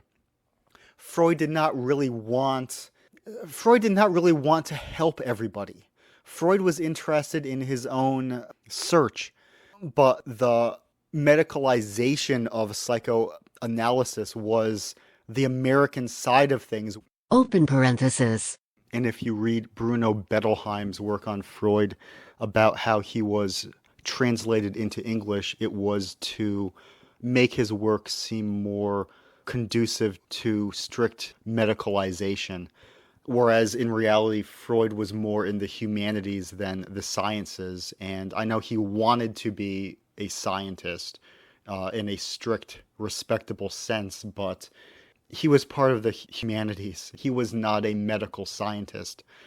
And on the other hand, there's all the stuff about advertising and propaganda, and Edward Bernays, who was Freud's nephew. They also had a break. So everything that Bernays is blamed for vis-a-vis underhanded shadow government tactics to manipulate the masses, Freud did not, unfortunately, write very much on mass psychology. Open bracket. Freud wrote some things on group psychology and mass psychology, but not enough. And I think it was kind of a shortcoming overall in his work toward the end when he wrote Civilization and Its Discontents and The Future of an Illusion. It seems like that was an attempt towards the end of his life to make up for shortchanging an aspect of psychology that is extremely important.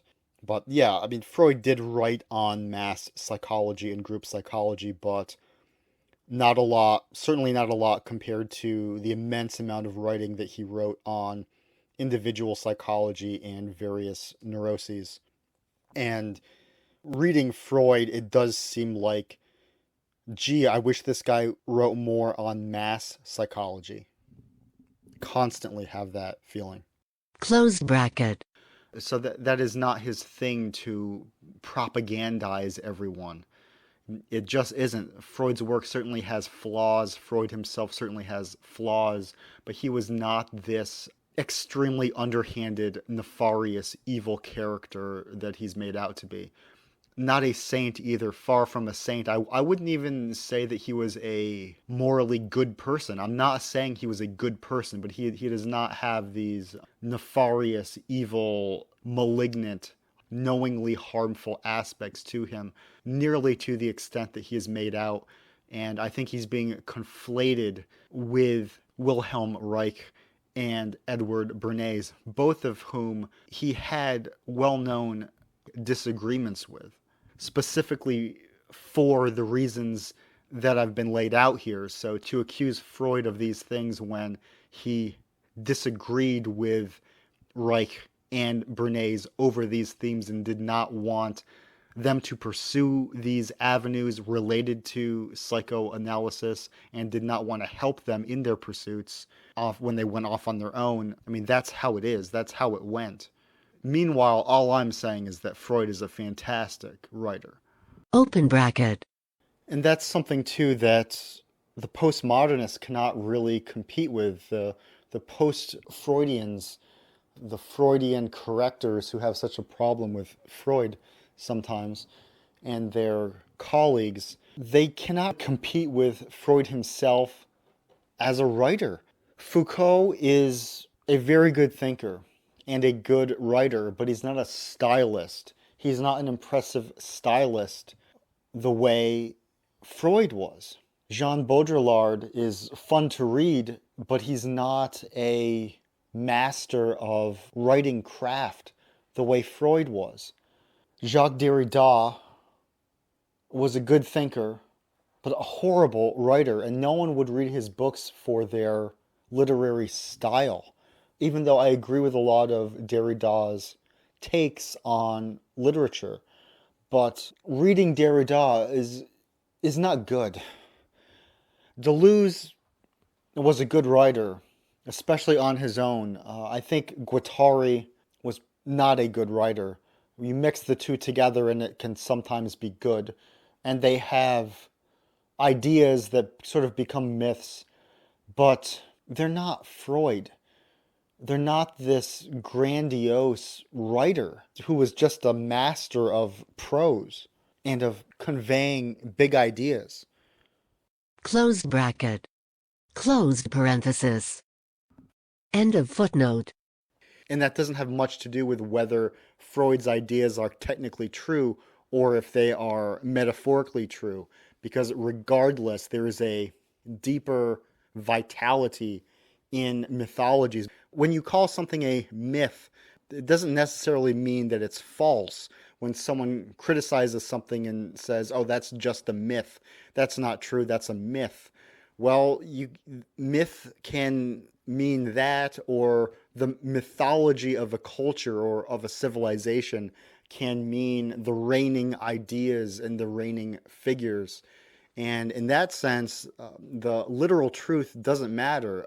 The Bible has an influence on people who do not think that everything in the Bible literally happened the way that it was put down. The same, too, I'll just throw this in with the term propaganda. When you call something propaganda, that has a negative term as if everything about it is false. But propaganda just means a piece of media that tries to put forth ideas. It doesn't necessarily mean that those ideas being promoted are false. But anyway, Freud, as a writer, certainly is part of the Western canon and is certainly well worth reading in ways that more recent sociologists and psychologists just aren't. Now, I know that there are today very influential sociologists. I'm not even going to name them, but there are precious few who are known as great writers, and There's something about human language, there's something about the elegant construction and the mythological overtones that are possible in forming linguistic constructs, that the creative aspect isn't a bad thing.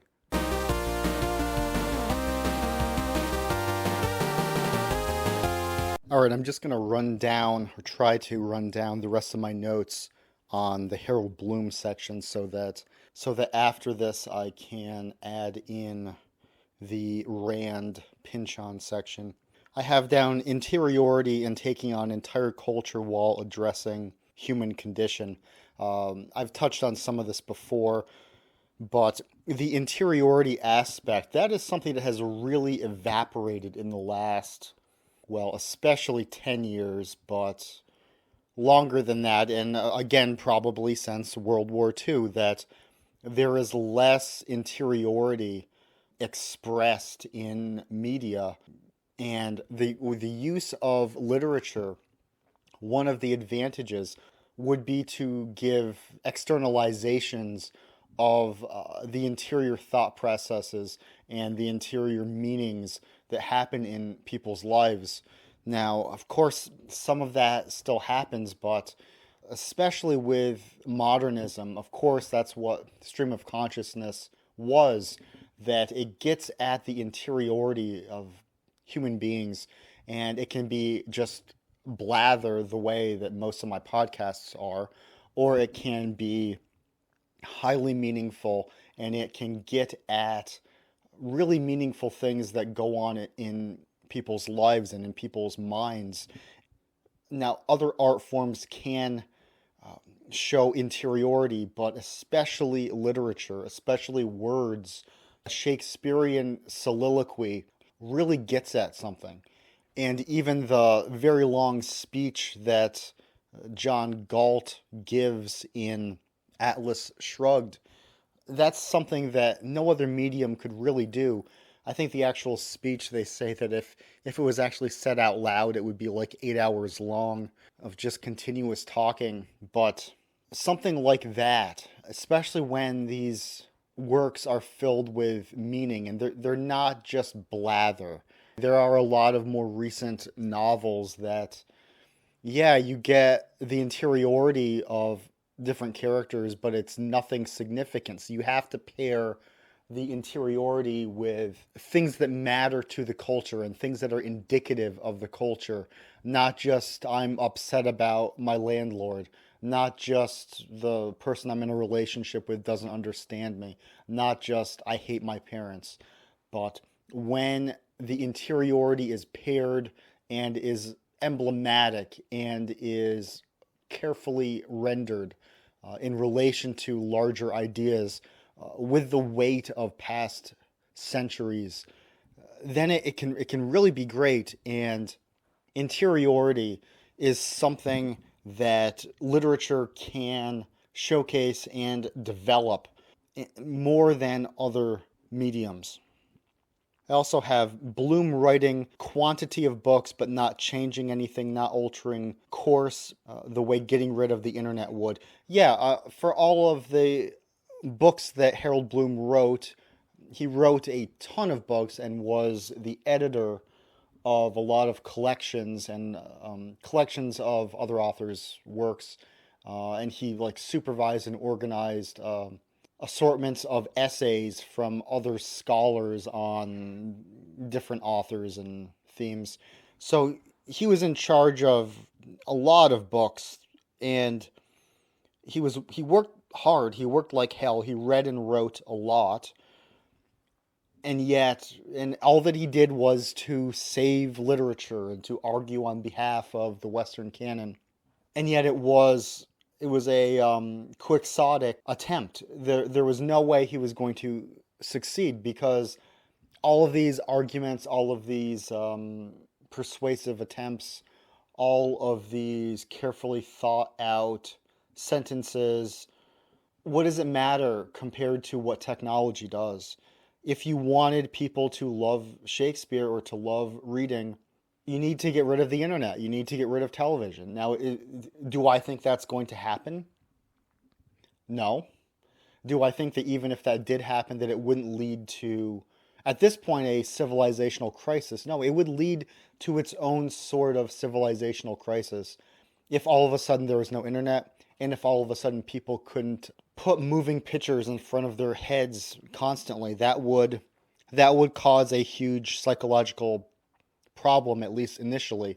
But if you want literature to survive, the way he should have done it would have been, and it wouldn't have worked, but the way he should have done it he should have argued more that we need to get rid of the computers. I mean, I was thinking the other day, that I would have no doubt that the human race could survive for a long, long, long, long time if there wasn't the internet. I just think that the internet provides so much control and so much distraction and so much nefarious organization. If it wasn't for the internet, I would have no doubt that the human race could survive for the foreseeable future for a long, long time. But with the internet, with television even, I mean, let's not even go to the internet. Let's talk about the level of development that was around in the 50s, in the 60s, just TV. Just TV with a handful of channels. Even that would have been enough to wean humanity off of literature, and it was happening even at the time. So Harold Bloom, I mean, would he have failed that way too if he would have devoted his life to arguing for the abolishment of the internet and of television? He would have failed that way too, but at least he would have been on target. Maybe somewhere he does acknowledge that, but I don't know about that. And I've mentioned this book previously. It's by, I guess he's an activist, but his name is Jerry Mander. His name is Jerry Mander. That's his real name, apparently. And in the 70s, he wrote a book called 4 Arguments for the Elimination of Television. And, of course it wasn't going to happen. But his arguments in the book and his reasoning is quite sound.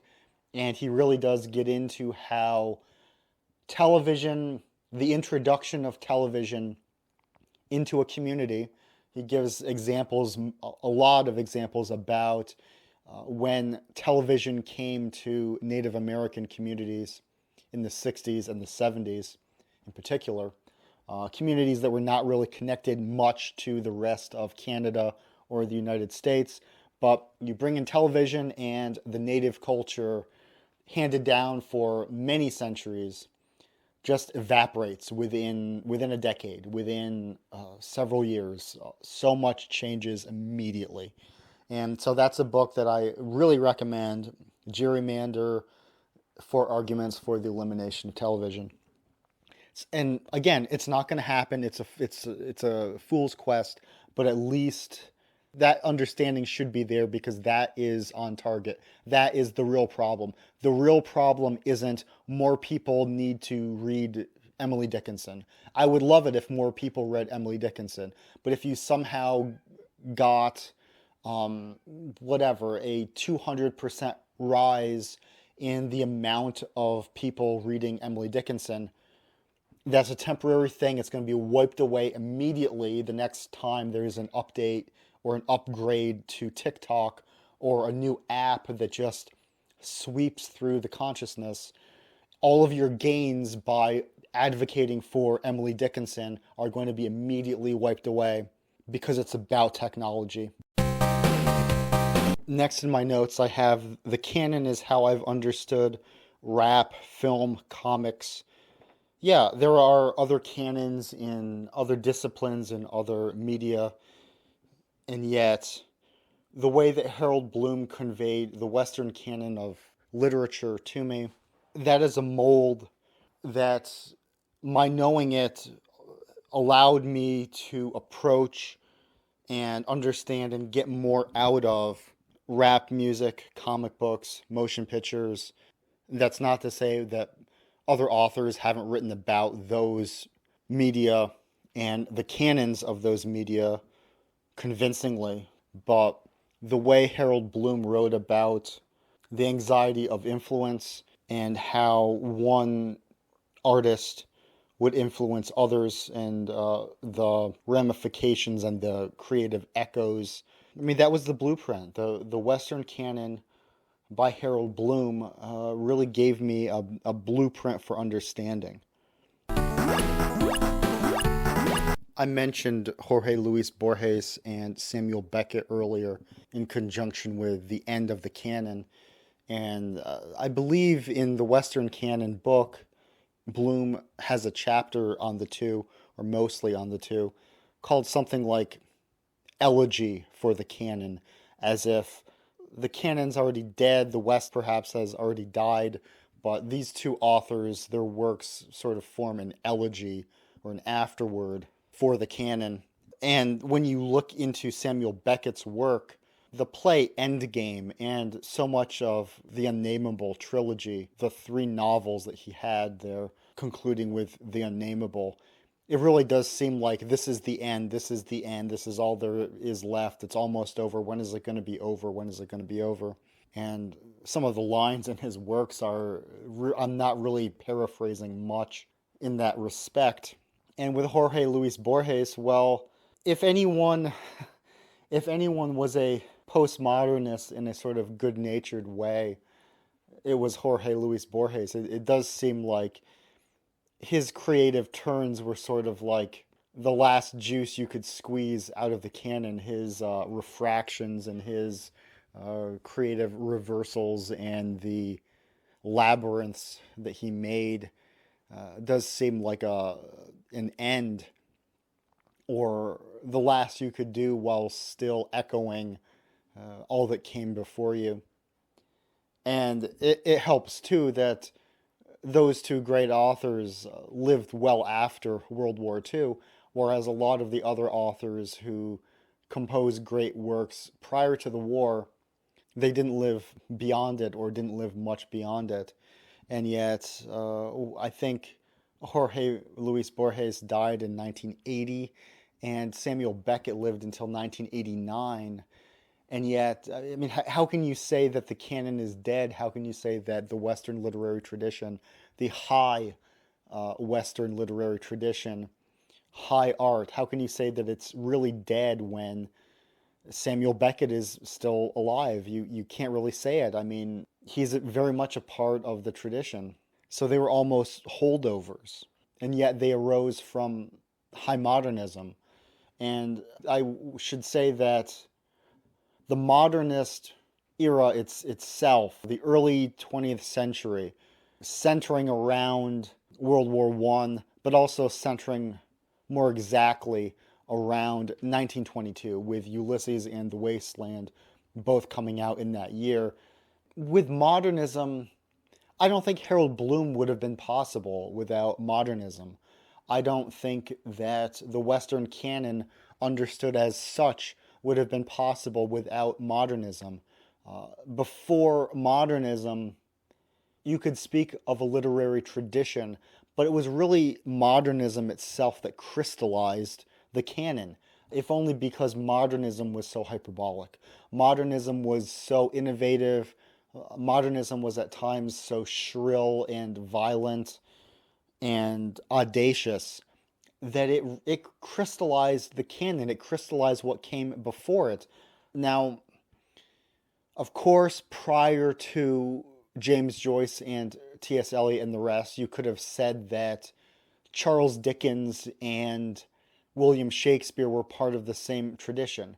You could have said that, and yet it wasn't really felt as much. It wasn't felt that there was a direct lineage. But when, I'm just going to use James Joyce as shorthand for the entire movement, with the introduction of James Joyce and Joyce's work into the canon, for example, the whole lineage crystallizes. All of a sudden there are lines drawn in your mental map. Because when Ulysses comes out, Ulysses is a novel. Ulysses, in terms of what it is, it's a chapter book. It's a long chapter book. And in that respect, and it's prose. It's, for the most part, prose. And in that respect, it's not much different, formally, than any Charles Dickens novel.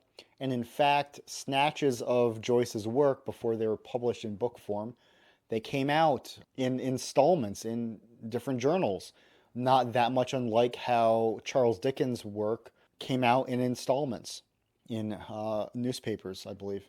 So Joyce is formally an heir of every traditional novelist. So is William Faulkner, etc.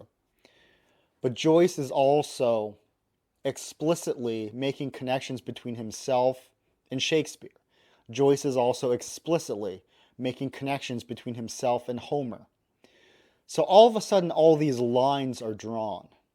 And other modernist artists do the same thing too. Virginia Woolf, when she talks about hypothetical Shakespeare's sister, she's drawing a line from Shakespeare to herself.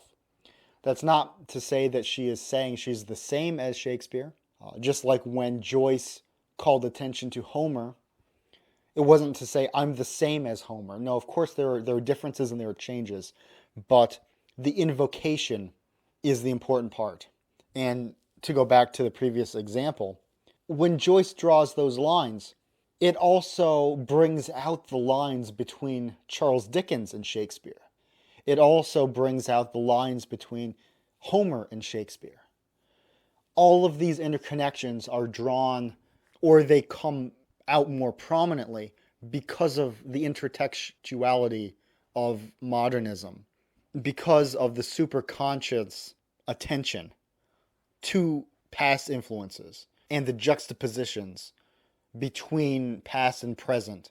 So modernism brought all that out. And yet, a few decades later, with World War II and afterwards, the whole thing's over. You went from the canon being crystallized to the canon is over, right? Within 25 years. Now, I don't know, maybe in the aftermath of World War II, not everybody thought, some people thought the world was ending in World War I. I'm not just talking about the literary canon. They thought the world was ending. Same with World War II. So I'm not sure when this sense of the tradition is over, the canon is over, I'm not sure when that set in. But certainly Samuel Beckett sensed it. Certainly Samuel Beckett sensed it. So there you go.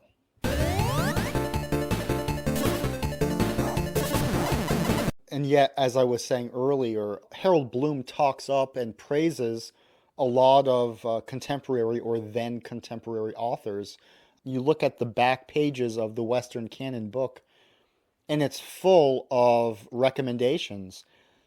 And there are more recommendations for recent years, meaning living authors at the time, than any other period. And you would think it's a proliferation of art everywhere.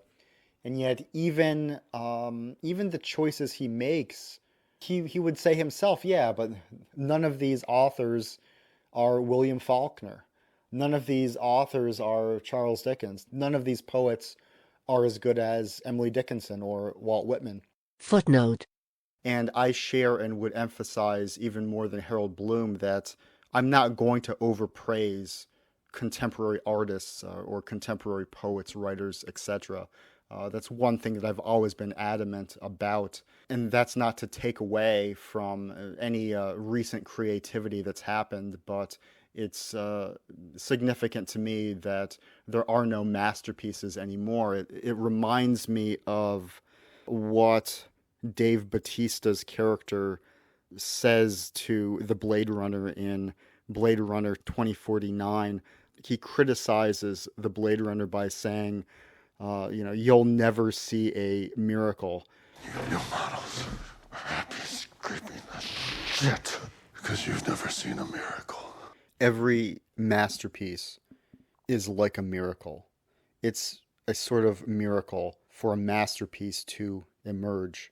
And just as the replicants in the Blade Runner universe cannot produce humans usually because they're not real people, our culture cannot produce masterpieces. Our culture is artificial and is just as barren as the replicants are in Blade Runner. And the world that we're living in now, the post-World War II era, with few exceptions, in other art forms, there are masterpieces. In music, I would say there are albums that are masterpieces, or there were up until, I don't know, when was the last truly 5-star album? I don't know, circa 2000 in my opinion. Same with films, there hasn't been a masterpiece in 20 years, but in terms of literature, there hasn't been a masterpiece since World War II, really. The only ones that could possibly qualify, possibly Samuel Beckett's Endgame, those are holdovers from the previous era. We'll never see a true masterpiece in written form for this era. We just won't, and not compared to the previous ones. And that absence, that's worth paying attention to. And despite that absence, sure, there's a lot of good stuff going on, or there has been, but that should be put in perspective. It really needs to be put in perspective so we can understand what the hell has happened. And just like how Dave Bautista's character in Blade Runner 2049 says that he's not going to scrape this shit for the regime because he knows and he's witnessed something better. I would also say that, yeah, I'm not going to pretend that Infinite Jest is a masterpiece. I'm not going to pretend that these post-World War II books are actually masterworks when they definitely are not. I am not going to scrape the shit and lick the boot and pretend that this era and this system is capable of producing masterpieces of literature, because it is not, and that is a very clear indication of what has been going on and of how the humanities and the humanity has been emptied out during the process of the last several decades. End of footnote. And I was talking earlier about genre fiction, and one author that springs to mind, if the literary novel fell by the wayside, then science fiction stepped into the gap. And the author that can't really be dismissed, and who I think does have some literary standing, would be Philip K. Dick. Now, in some ways, Philip K. Dick would be more relevant than Charles Dickens, William Faulkner. Philip K. Dick is really sensitive to the technological future and what it would do to human consciousness. And yet, at the same time, there's not enough of a past tradition. Philip K. Dick is not really the bearer of human civilization, not really the bearer of past culture that he inherited. He isn't, so that is a difference. Now, other recent novels, you may not think it's recent, but I would say Fight Club would be an example of a recent novel that's pretty good and has some standing. And yet it's, after World War II, something just seems different. There's not enough literary tradition behind something like Fight Club. It's not to say that it's not a good book. That's not to say it's not an important book. Same with American Psycho. Now, when you talk about contemporary or recent authors who do seem to have very definite literary pretensions, David Foster Wallace, Jonathan Franzen, I never liked any of those guys. Dave Eggers. Some of them I could fool myself into liking for a while, but I don't see much there. I think that as the culture's changed, it's proven all of those guys to be either wanting, it's proven them wanting, or they just seem like charlatans. I attended a Jonathan Franzen event sometime in the early 2000s to listen to this guy talk, and all he could do was talk about The Simpsons, and it wasn't insightful at all. I mean, it was like a middling stand-up comedian. And in his writing too, and in their other works, these types of authors, they do a good job of making it seem like you've learned something, making it seem like what they're talking about has some vitality to it, but it really doesn't. And I didn't read much of his work because I just didn't see much there, but apparently David Foster Wallace was the king fucker of all of them. I didn't read much of his work. I didn't really sense much there. That's what my classmates and my friends when I was in college would bring up whenever I would say that the literary canon is just falling off, that there's no great authors anymore, and they would bring up David Foster Wallace, and I didn't see the relevance. Harold Bloom didn't see it either. And it just seemed like hipsterism. It just seemed like hipsterism that's not going to stand up. And I think that the way things went proved me right. Footnote. That may sound quite harsh, but if I could mitigate the blow somewhat, I would say that it's not his fault. It's not David Foster Wallace's fault so much as it is the fault of the education system that he was raised in and the very much connected scene of American literature at the time. It's an education system and it's a cultural system that is seductive in encouraging sensitivity to the point of depression. And this is sort of like the flip side of what I was talking about earlier regarding Virginia Woolf's inability to empathize. It seems that David Foster Wallace was able to empathize with a lot of people. And what did that lead to? It led to depression. Open bracket. I know, too, that in some sense it doesn't matter because they met the same fate, Virginia Woolf and David Foster Wallace. But Virginia Woolf's suicide, I don't think, had much to do with her being unsympathetic. Whereas I think David Foster Wallace's suicide had everything to do with him being coerced into oversensitivity his entire life. Closed bracket. And it is encouraged by the interlinked education and American literature systems. They hold him out now as a martyr.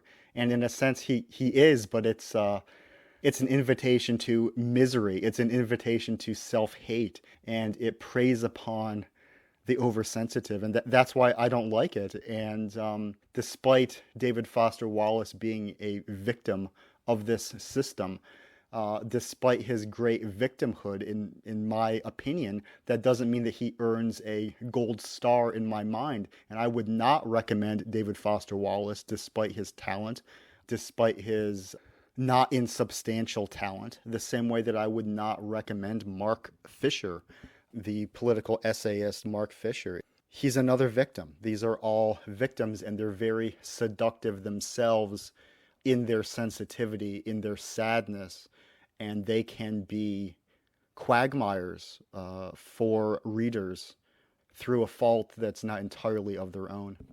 End of footnote. And I definitely see the comparison to Kurt Cobain. I like some Nirvana songs, but there's not a future here. And when I looked at David Foster Wallace and when I read him somewhat, and when I listened to him, and especially when I heard other people speak about him, I just thought, no, this is false. This isn't going to hold up. This isn't a building block for a culture.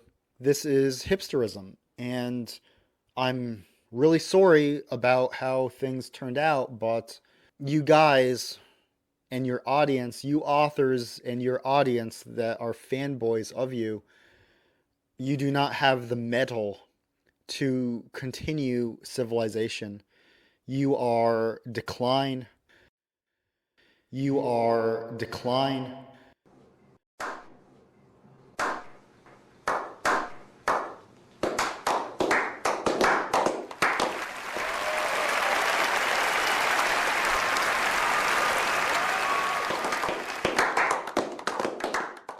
So I don't like any of them. I remember I was subjected to intense peer pressure to like Dave Eggers' heartbreaking work of staggering genius with all of its pretension. And I liked it at the time. I did like it at the time. And I think I heard him speak somewhere, and I got my copy signed, and I think I sold it at some point. I never even read the book a second time. The first time when I read it, I liked it. But looking back on it, it just seems like such super self-conscious drivel, just annoying crap. It says more about the failings. A lot of this stuff, it says more about the failings of the society that it's in. And when I say the failings, I mean the unacknowledged failings. You know, they think they're being clever, but they're being annoying. They think they're being sensitive, but they're being weak. That kind of thing. On the other hand, you'll notice that I haven't mentioned many non-white authors, and I liked the Toni Morrison books that I read, particularly Song of Solomon. I thought was good. I thought Song of Solomon could stand up next to almost any William Faulkner book. I think that the best two William Faulkner books are As I Lay Dying and Sound and Fury. And aside from those two, Song of Solomon by Toni Morrison is as good as any other William Faulkner book.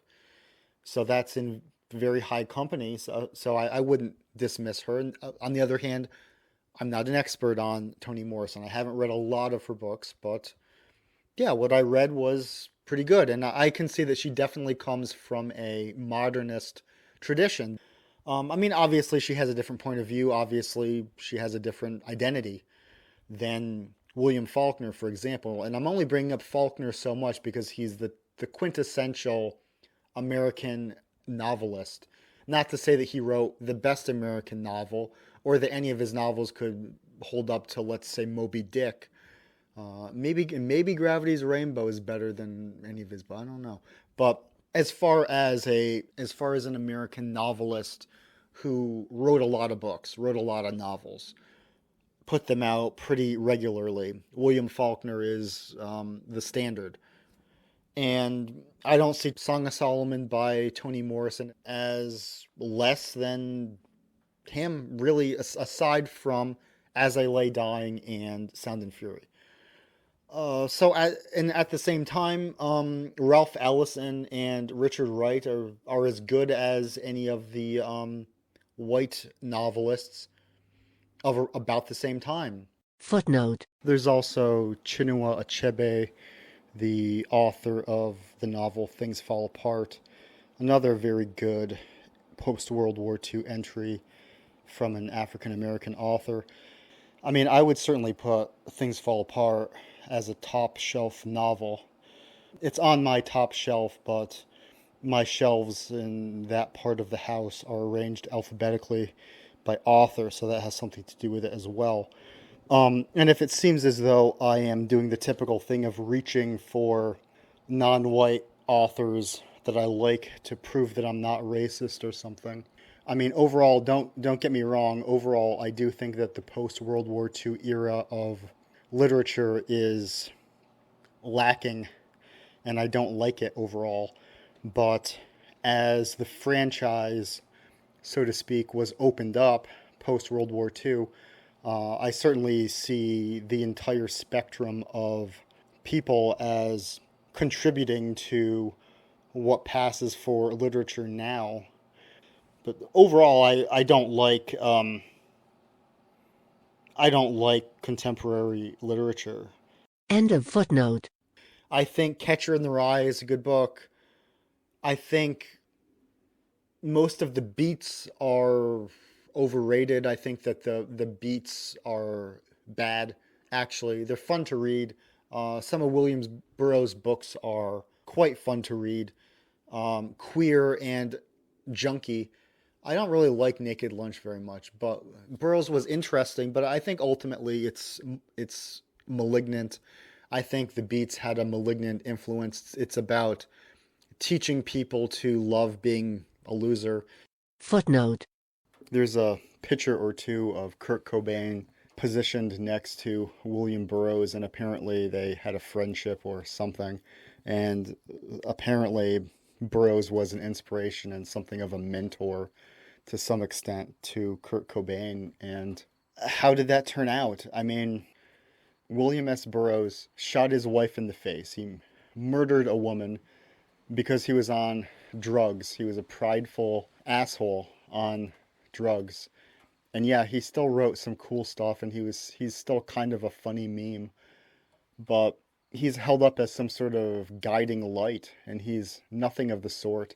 He was he probably worked for the he was extremely wealthy and never had to work, and he got high on drugs all the time and shot his wife in the face and killed her for a lark, on a lark. And I like Nirvana too, but it's like you can't have these people as your guiding light. The evidence is right there as to where it leads. Suicide, misery, depression, dysfunction. I'm not a narc. I'm not a straight edge person. I did more than my share of drugs in my time.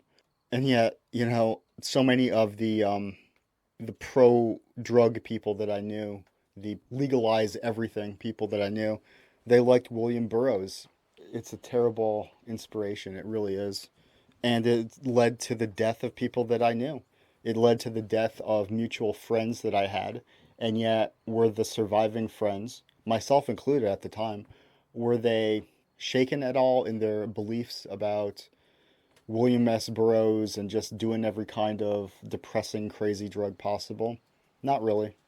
No, it didn't shake us at all. It didn't alter our belief at the time that the man was just trying to keep us down and keep us from having these wonderful, profound experiences. Some of them were profound. Some of them were really great. Most of them were pretty safe, but sometimes they're not. So you can't just go headlong into this stuff. I mean, if you follow Kurt Cobain and William S. Burroughs, it's just a recipe for misery. It is. End of footnote. Even though William Burroughs was rich and didn't have to work, so he didn't have to live in the real world, and neither did Allen Ginsberg. Didn't really have to live in the real world. Footnote. Henry Miller, I should say, was everything good about the Beats without the bad, and he put his stuff out a few decades before the Beats did. I would really say that Tropic of Cancer is my favorite American novel. Is it as good, as great as Moby Dick? No, Tropic of Cancer is not an epic, but I like Tropic of Cancer. It's got a lot of beautiful language in it, and it's not an accident that Tropic of Cancer was written outside of the United States. But it's still the same way that T.S. Eliot had to leave this country to write his great works. But it's a great American book, Tropic of Cancer, and Henry Miller is way above the Beats or any other shithead American author that is seen as some sort of countercultural figure. Henry Miller was countercultural before there was a counterculture to be manipulated. Open parenthesis. Speaking of Henry Miller, I like his book Black Spring, and I remember that in my freshman year of college, I wrote an essay called Irrigating the Black Spring, and it was about how even then I thought that American literature was really on the decline and had been for several decades. And amongst my classmates, a few of them offered examples of authors that, no, there's a great living American author now. It's blah, blah, blah. I forgot what the examples even were. But when that happened, the other students and the professor didn't know who these supposed exceptions were, which kind of proved my point that in previous eras, you wouldn't have to explain who the great authors of the culture were. And I remember at the time, it was when my friends impressed Dave Eggers upon me, and that lent itself well to the final act of so many essays that kids have to write for classes, where you always have to accentuate the positive and propose a solution or a silver lining to the dark cloud. And I said that, well, but there is this new generation coming up, led by Dave Eggers. How'd that turn out? A bunch of hipster nonsense is what it turned out to be. But if you're younger, everybody is impressed by the cool new thing. Will it last? I don't know. I mean, there was a time when I thought, oh, there's no other great living authors. Fine, I'll take the Thanos route and I'll do it myself. Fine. I'll do it myself. But that's not going to happen. Closed parenthesis. End of footnote. They turned on Jack Kerouac, probably because Kerouac turned against them, when he recognized what a crock of shit their entire counterculture was. But that's not to say that I like On the Road. I don't like Jack Kerouac's writing either. It's interesting in the sense that it was a point in American history, but it was churned out by the culture industry. It was hyped. It was a counterculture that was hyped. So how much of a counterculture was it? Even the same with something like To Kill a Mockingbird. I mean, that book served the culture industry. Does that mean it's a bad book? No, but even something like The Naked Lunch, it's a cookie cutter. It's an assembly line thing. Here's the next cookie cutter thing for you to read and write a book report on. And it's very easy to find the list of themes and vocabulary terms that are associated with all of these books, post-World War II, American-centric. Footnote. I want to note Cormac McCarthy, too, because he's spoken of rightly as a very good American novelist of the recent period. And I like Cormac McCarthy. I feel as though I haven't read as much of his stuff as I should, but what I've read, I've liked. I like The Road the most from what I've read, and No Country for Old Men is good. Blood Meridian is good. I feel as though I need to reread some of those. But why I haven't and why I haven't gotten into Cormac McCarthy is because I really see it as like self-limiting. It's a sort of pessimistic, vague Americana that I don't see it as capable of transcending a certain fairly low ceiling when compared to the novelists of the past from other countries that have been celebrated. It's this pessimistic Americana. It seems almost deliberately out of step. I think it was old-fashioned even when Cormac McCarthy was a young man even. It seems as though this mold, this aesthetic was always old and perhaps always manufactured. It just seems false, kind of in the same way that Bob Dylan's folk music, if not all American, quote, folk music, seems out of step. I've made a lot about this, that Bob Dylan went to New York City to learn folk music. And it's because there is no real living tradition there. It was manufactured even then. Someone else, this guy, this YouTuber, the Distributist, he said once that once you call American folk music, the very act of calling it that or of being able to classify this music as folk music means that it's not, because there's a self-consciousness there. Open parenthesis. But if you get into American folk music, what you'll soon realize is that it's in sort of a mighty wind. It parodies this. Is American folk music is sort of fake all the way down. There's no authentic version of American folk music we recognize.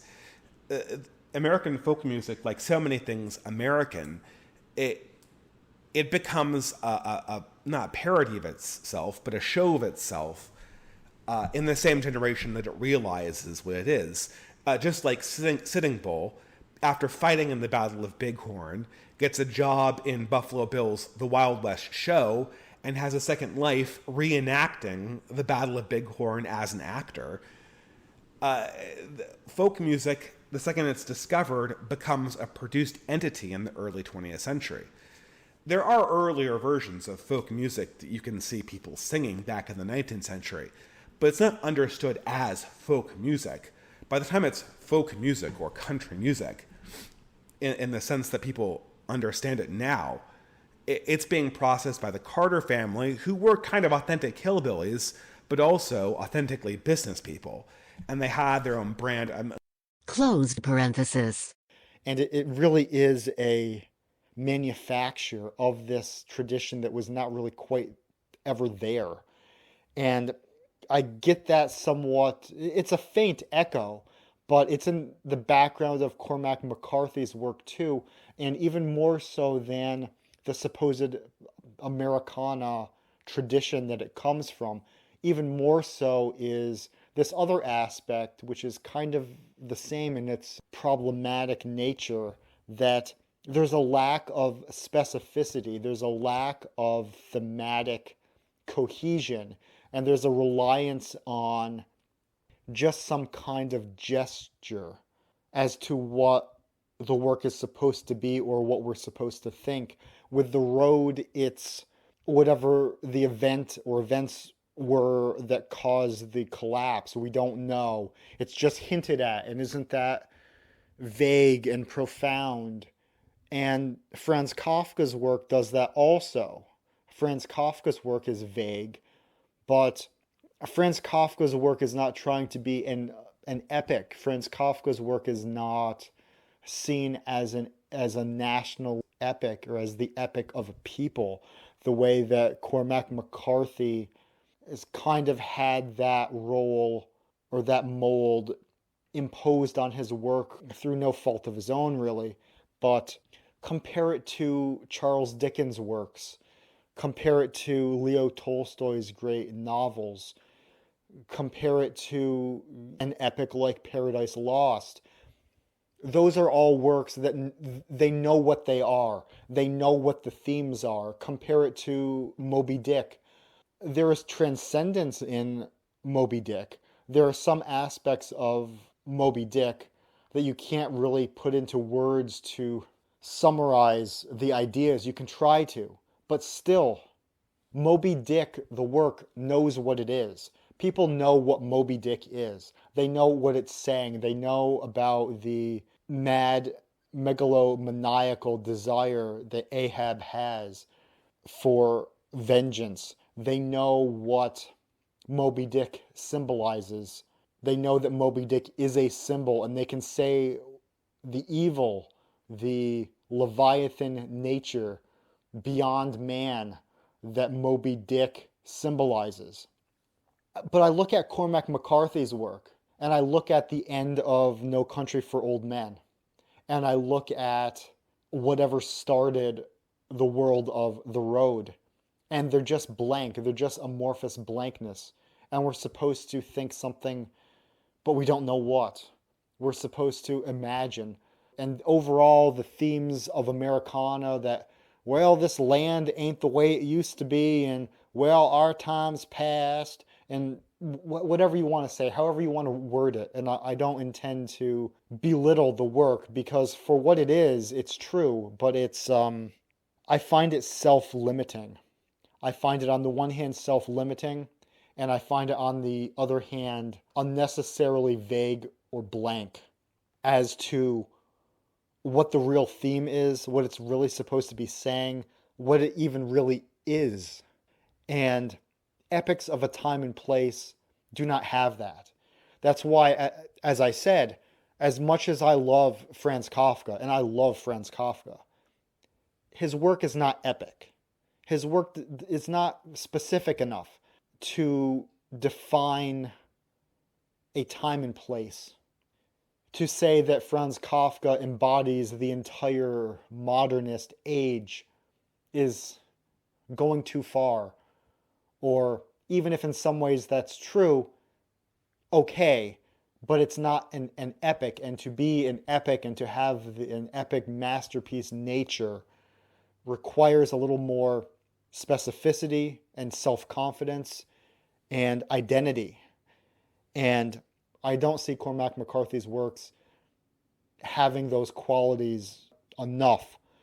And because they don't, it always, and it's not a criticism of him or his work really even, but because there are those lackings, it rings false to me when I hear people talk about how Cormac McCarthy defines America, or he's America's greatest author of the last 50 years, or whatever you want to say.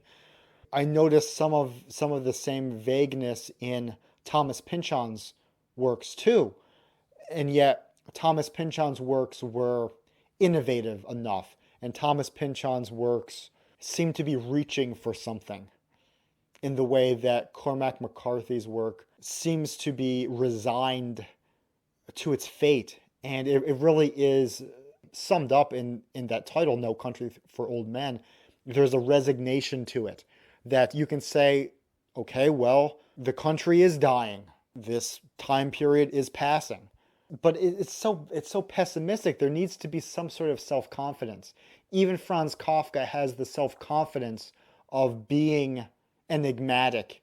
Even Thomas Pynchon has that self-confidence too.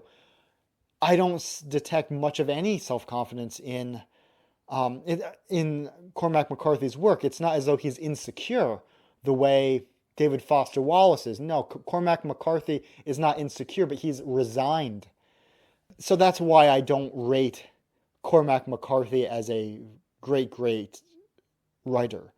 And that's why I don't see his works as epics or as good defining works of this time and space. End of footnote. So we've had, and I'm going to go back to my notes, so we've had this huge flowering of good writers and poets and this significant literate audience for them. But it doesn't mean anything because literature, or this literature, isn't hooked in enough to the culture, and humanity itself isn't in charge after World War II.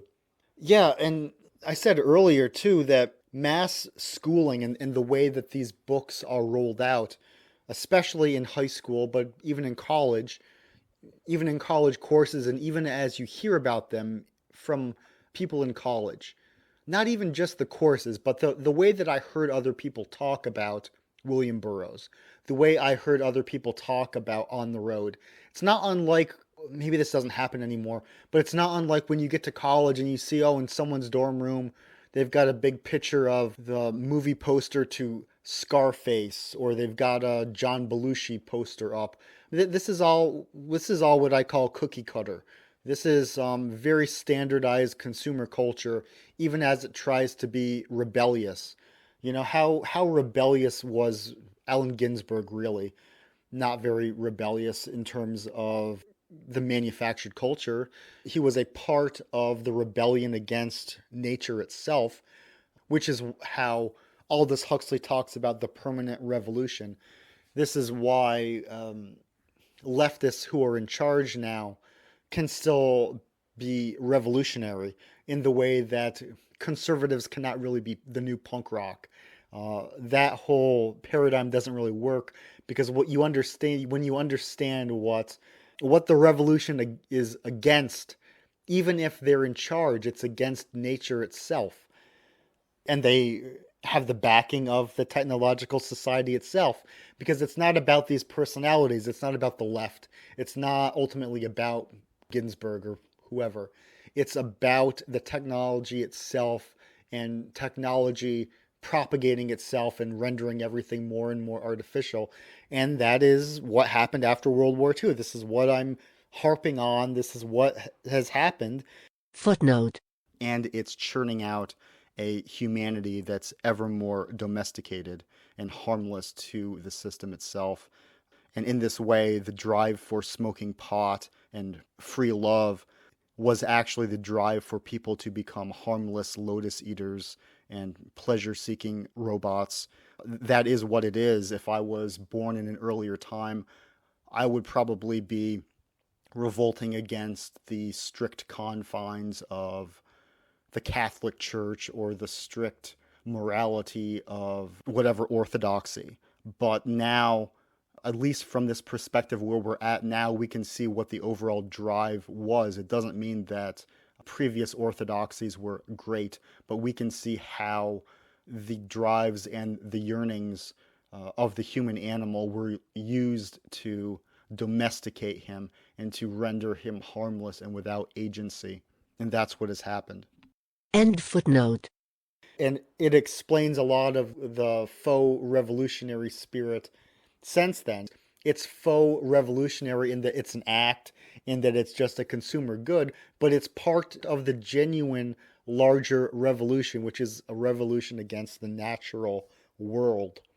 But all that said, if you encounter any of this literature in a cookie cutter way, especially, then no matter what it says about the human spirit, it becomes rendered harmless. It becomes rendered part of the algorithm. Catcher in the Rye says a lot about human nature. So do Allen Ginsberg poems sometimes. And yet, does it matter? Does it really matter?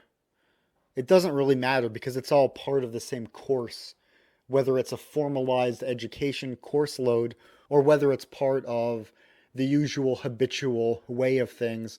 When you get to college, you hear someone talking about naked lunch and you turn and you see a Fight Club movie poster on someone's wall.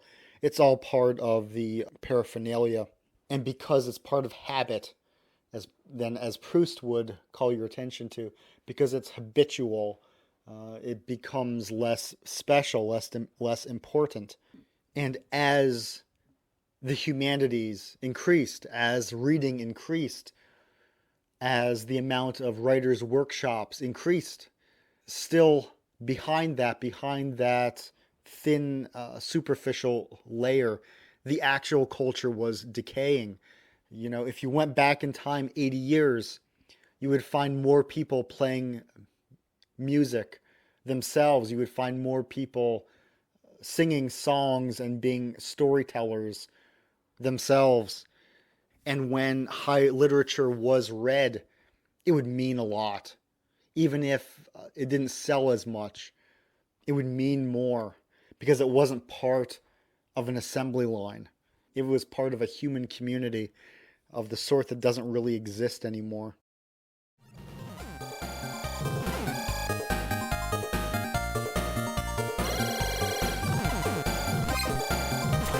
Footnote. I should say that I would recommend skipping the rest of the episode unless you really want to listen to it. I'm recording this right before I make the final edits. This is months later after I recorded the majority of it, and there's no other way for me to have done this.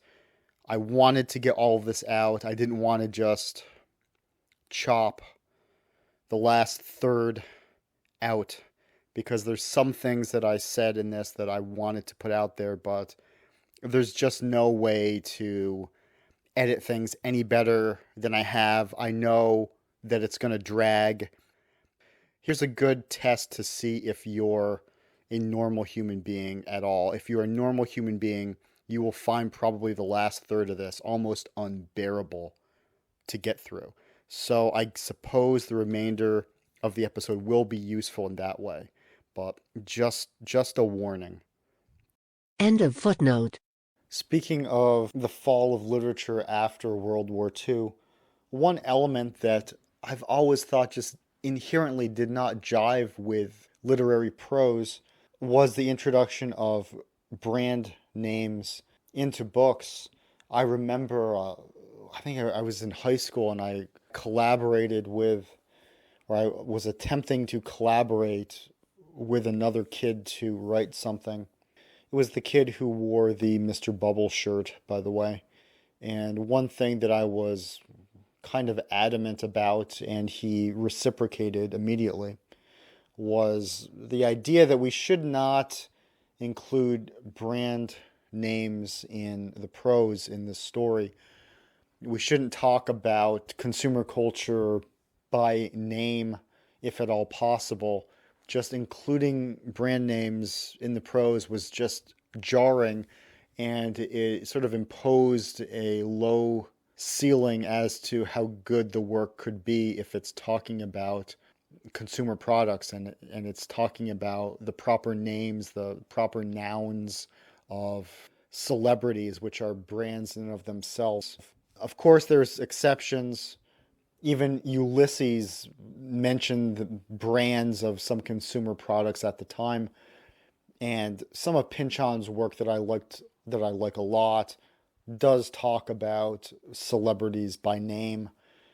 But there's something about it that after World War II, just the proliferation of mass-produced brands, that including the brand name, even though these objects and these ideas and images are all around us, that their very inclusion kills the literary spirit almost.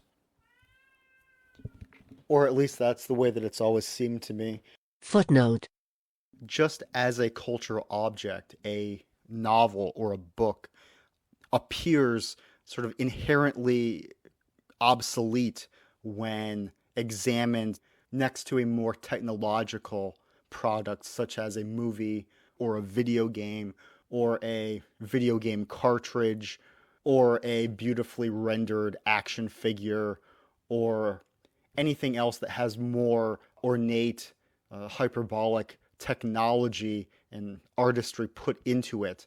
Just on that level, on the surface level, the book itself just appears obsolete within this new techno-societal context. That's just obvious. That's not something that I even like, but it's just obvious that it appears old-fashioned, it appears outdated, it appears obsolete, and it's a testament to the power of the written word. It's a testament to the power of the literary greats, that they have still been able to play and awaken and interpolate our humanity enough to have survived as much as they have even this long.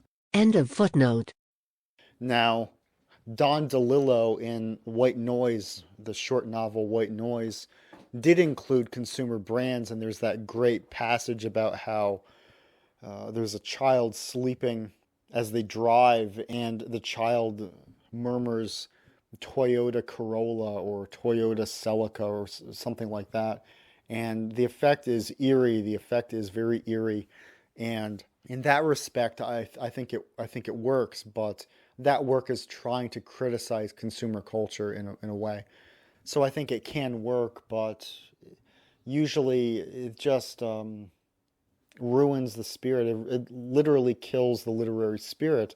And of course, I'm obligated to mention Andy Warhol and Warhol's love of consumer brands and brand names.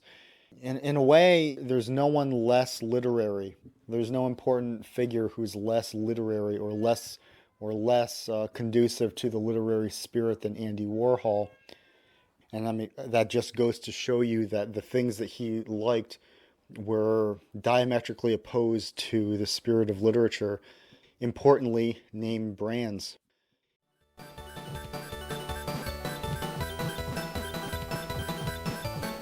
All right, now I'm going to attempt to record the political segment of the program, everyone's favorite segment.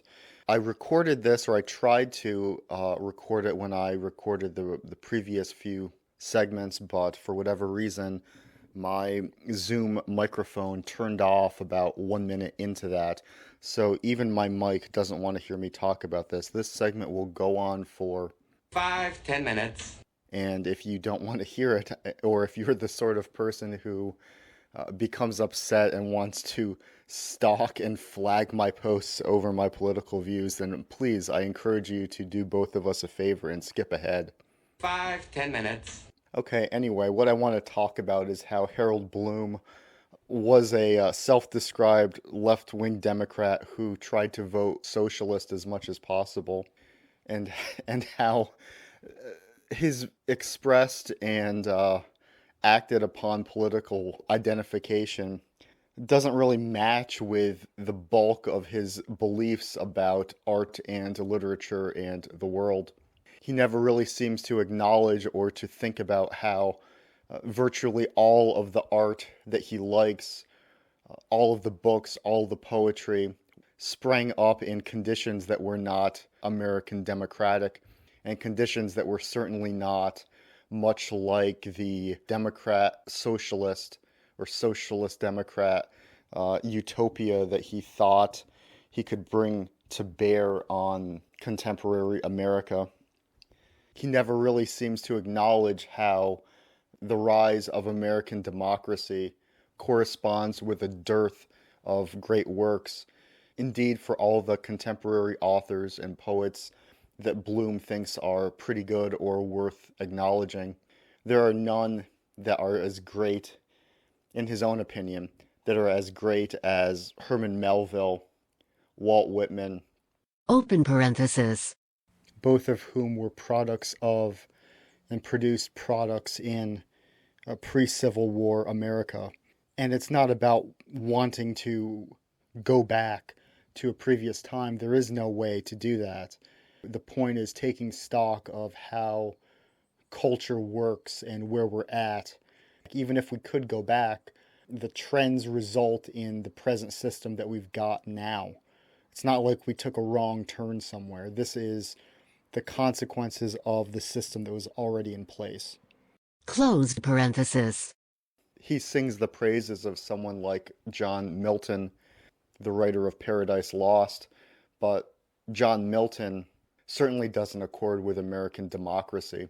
He, of course, thinks that the greatest author, the greatest human mind ever was William Shakespeare, and yet William Shakespeare wrote in no small part to flatter the court, the monarch of England at the time.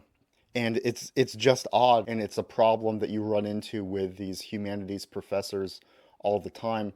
The ones that know their stuff, the ones that know history, nonetheless, in the actions and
but with their contemporary actions in their lives, they act in ways that are inimical. They act in ways that are against the conditions that would allow this great art that they think is the honey of humanity, the ambrosia of human civilization. They act in ways that prevent great culture from arising. If great culture, like mythology in Claude Lévi-Strauss's opinion, is a byproduct of under-communication, then over-communication and here comes everyone and mass democracy for everyone would prevent great works. And in saying these words, I'm only pointing out the contradiction. Harold Bloom thinks that the world would improve, that the democracy would improve if everyone read Emily Dickinson. And Emily Dickinson is a wonderful poet, but reading Emily Dickinson does not prevent the leftward drift. And even the leftward drift that they get is not the leftward drift that they want. They conceive the leftward project as a hard-fought battle, and yet it seems to be inevitable in certain ways. The leftward drift that we get is not a fair utopia. And that should be apparent, whatever your political belief is. From outside the leftist bubble, other people look at these conditions and they readily agree with Harold Bloom. And, even a significant chunk of the Democrat base also would agree with ideas about how we need kids reading Shakespeare. We need to read the classics. Of course, a large chunk of the right wing would agree with that, and the center. But even on the left, there are still people who would agree with that. And yet, from outside the left, there's an idea that reading the classics would safeguard the civilization from the negative aspects of certain leftward movements. And yet, that is not the case at all, specifically from identity politics. And Harold Bloom himself, for all his circumspection, for all his sensitive reading skills, does not seem to have any compassion or any understanding whatsoever for human beings outside of his theoretical conception of the body politic. He actually, in this interview that I listened to, contended that most of academia is not left-wing. He did not think that the Democrat Party had control of academia, when of course they do. Of course they did, even then, 20 years ago. It hardly seems to me that most university and college faculties are, staffed by my fellow members of the Democratic Party with a capital D or liberals among us. The entire scene was left-wing oriented. The entire scene emitted an ethos of you need to vote as far left as possible, as far left as you can bear. That's the takeaway that everyone was subjected to, aside perhaps from some quadrants somewhere. But between Rolling Stone and MTV making the Democrat Party seem cool, and the professors themselves making the Democrat Party seem like the smart choice, the high-minded choice, that's all there was. And everyone from frat boys to PhD students in the hard sciences were subjected to it. And in saying that, I'm not arguing for the Republican Party, and certainly not the Republican Party at the time, which was the neocons, the Bushites, the open warmongers, as opposed to the closeted warmongers of the Democrat Party. But the Republican Party at the time was surely not an attractive choice either.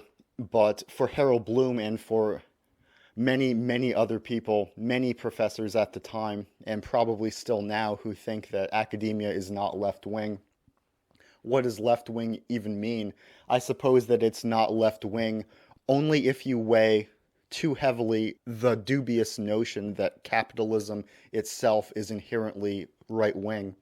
So because academia has capitalistic elements all through it, then therefore academia cannot be left-wing, even though every message in it directs you towards the Democrat Party. It's a lot like how Europeans during the Obama years called Obama a right-wing president or a center-right president, because from their perspective, or from a historical perspective that only focuses on capitalism, Obama was a proponent of big capitalism. So therefore you could conceive of him as right-wing in some respects, but these are outdated concepts, and these are concepts that don't have any meaning. Left versus right itself is a dubious distinction now, that is very muddled and very confused because of outdated historical principles. So perhaps under those conditions, Harold Bloom could conceive of academia as not left-wing or not very much dominated by one political party. But his conception does not make any sense, and so too his professed ideals of voting for the socialist candidate if at all possible. What is socialism? The socialism that he wants, the socialism that he thinks he likes, was the socialism that he heard about when he was a young man in the 60s and the 70s, the conditions for that sort of socialism, that sort of hypothetical, if it could ever have been real, those conditions are not the conditions on the ground now, and were not the conditions on the ground for most of the time when Harold Bloom was a voter. So to say that you're a socialist, or to say that you want to vote for socialism, and when you have in mind the socialism that you learned about 50 years ago, it doesn't make much sense. Harold Bloom doesn't realize this, even though Harold Bloom is completely baffled as to how the so-called school of resentment rose up. He doesn't like identity politics, and yet identity politics rode on the back of left-wing advocates. He doesn't like what the consequences are, and he won't acknowledge that his votes went towards this. So this is a huge flaw, not only for Harold Bloom's conception of political reality, but really for any good-hearted, good-natured, circumspect left-wing professor who knows something about history and who values past works. They can profess that we need to read anyone from Shakespeare to Daniel Patrick Moynihan all they want. It won't do any good. And honestly, as someone who, I've never voted for a Republican president or presidential candidate, and yet, academia is completely prejudiced against conservatives, completely prejudiced against Republicans. I'm not a Republican, but it's just smashingly obvious.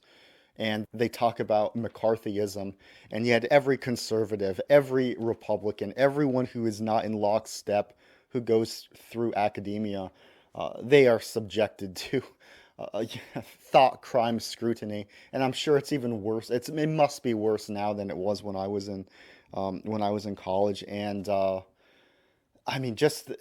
think that they're not prejudiced. They think that they're fighting against prejudice. They think that they're open-minded. They're extremely closed-minded. They're extremely prejudiced. They're extremely paranoid.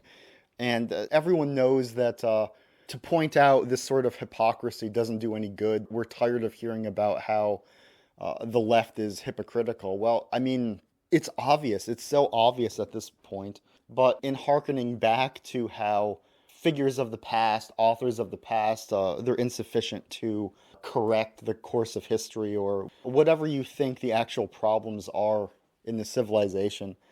Hearkening back to the culture heroes of the past, which is a theme that I've talked about in previous episodes, whether you're talking about Luke Skywalker or something more substantial like Hamlet, they're not going to save you, because Shakespeare was in the culture previously more than he is now, and that didn't prevent us from degenerating into this increasingly anti-human and anti-humanities state. So it's like with everything else. It's like what I've talked about with how the culture heroes of the recent past, they're fake heroes from a fake culture. Captain America, for example. We can't go back to classic Captain America and expect it to somehow save the culture. But we can't also just go back to the Western canon. I like Jane Austen. I like Milan Kundera. I like 100 Years of Solitude by Gabriel Garcia Marquez. That's a great novel. That's wonderful. That was supposedly Bill Clinton's favorite novel. Hillary Clinton said that 1984 was her favorite novel. And people laugh and say, well, Hillary Clinton said that because she wanted to use 1984 as an instruction book. I don't think that's true. I think Hillary Clinton grew up actually taking George Orwell's work for what it was supposed to be, and yet nonetheless she still became corrupted, just like virtually the entire education system, the humanistic pillars of which would have readily said, oh, we need to read George Orwell, we need to read Animal Farm, and we need to read 1984 to safeguard us from becoming a totalitarian state, a cruel anti-human state ourselves. And I've talked about that before previously too. Well, we became one anyway. Think to how many high school classes read Shakespeare all through the second half of the 20th century. They probably read Shakespeare more in the second half of the 20th century than the first. And yet, look where we are. Look where America went afterwards. And we still read Shakespeare in high school today quite a lot, I think. I mean, it's safe to say that more people in America are reading Shakespeare now than were reading it in 1900, before standardized schooling really took off. And yet our culture has degenerated and continues to degenerate despite the supposed inoculation. You know, it's a vaccine that doesn't work. Reading Shakespeare is a vaccine that doesn't work. It does not prevent cultural decay, at least not the way it's being read. And as much as I value the Western canon, just reading the Western canon isn't going to do anything. I'm not even so sure that it's a necessary ingredient at all for improving culture at this point. But there's a disconnect. There's a disconnect between what Harold Bloom wants us to do and the actual drift of the civilization. And it has to do with an oversight and a lack of understanding of technological progress and the effects of it on the masses. The masses are what count, especially in a democracy. Bring it back, bring it back. The masses are what count, especially in a democracy.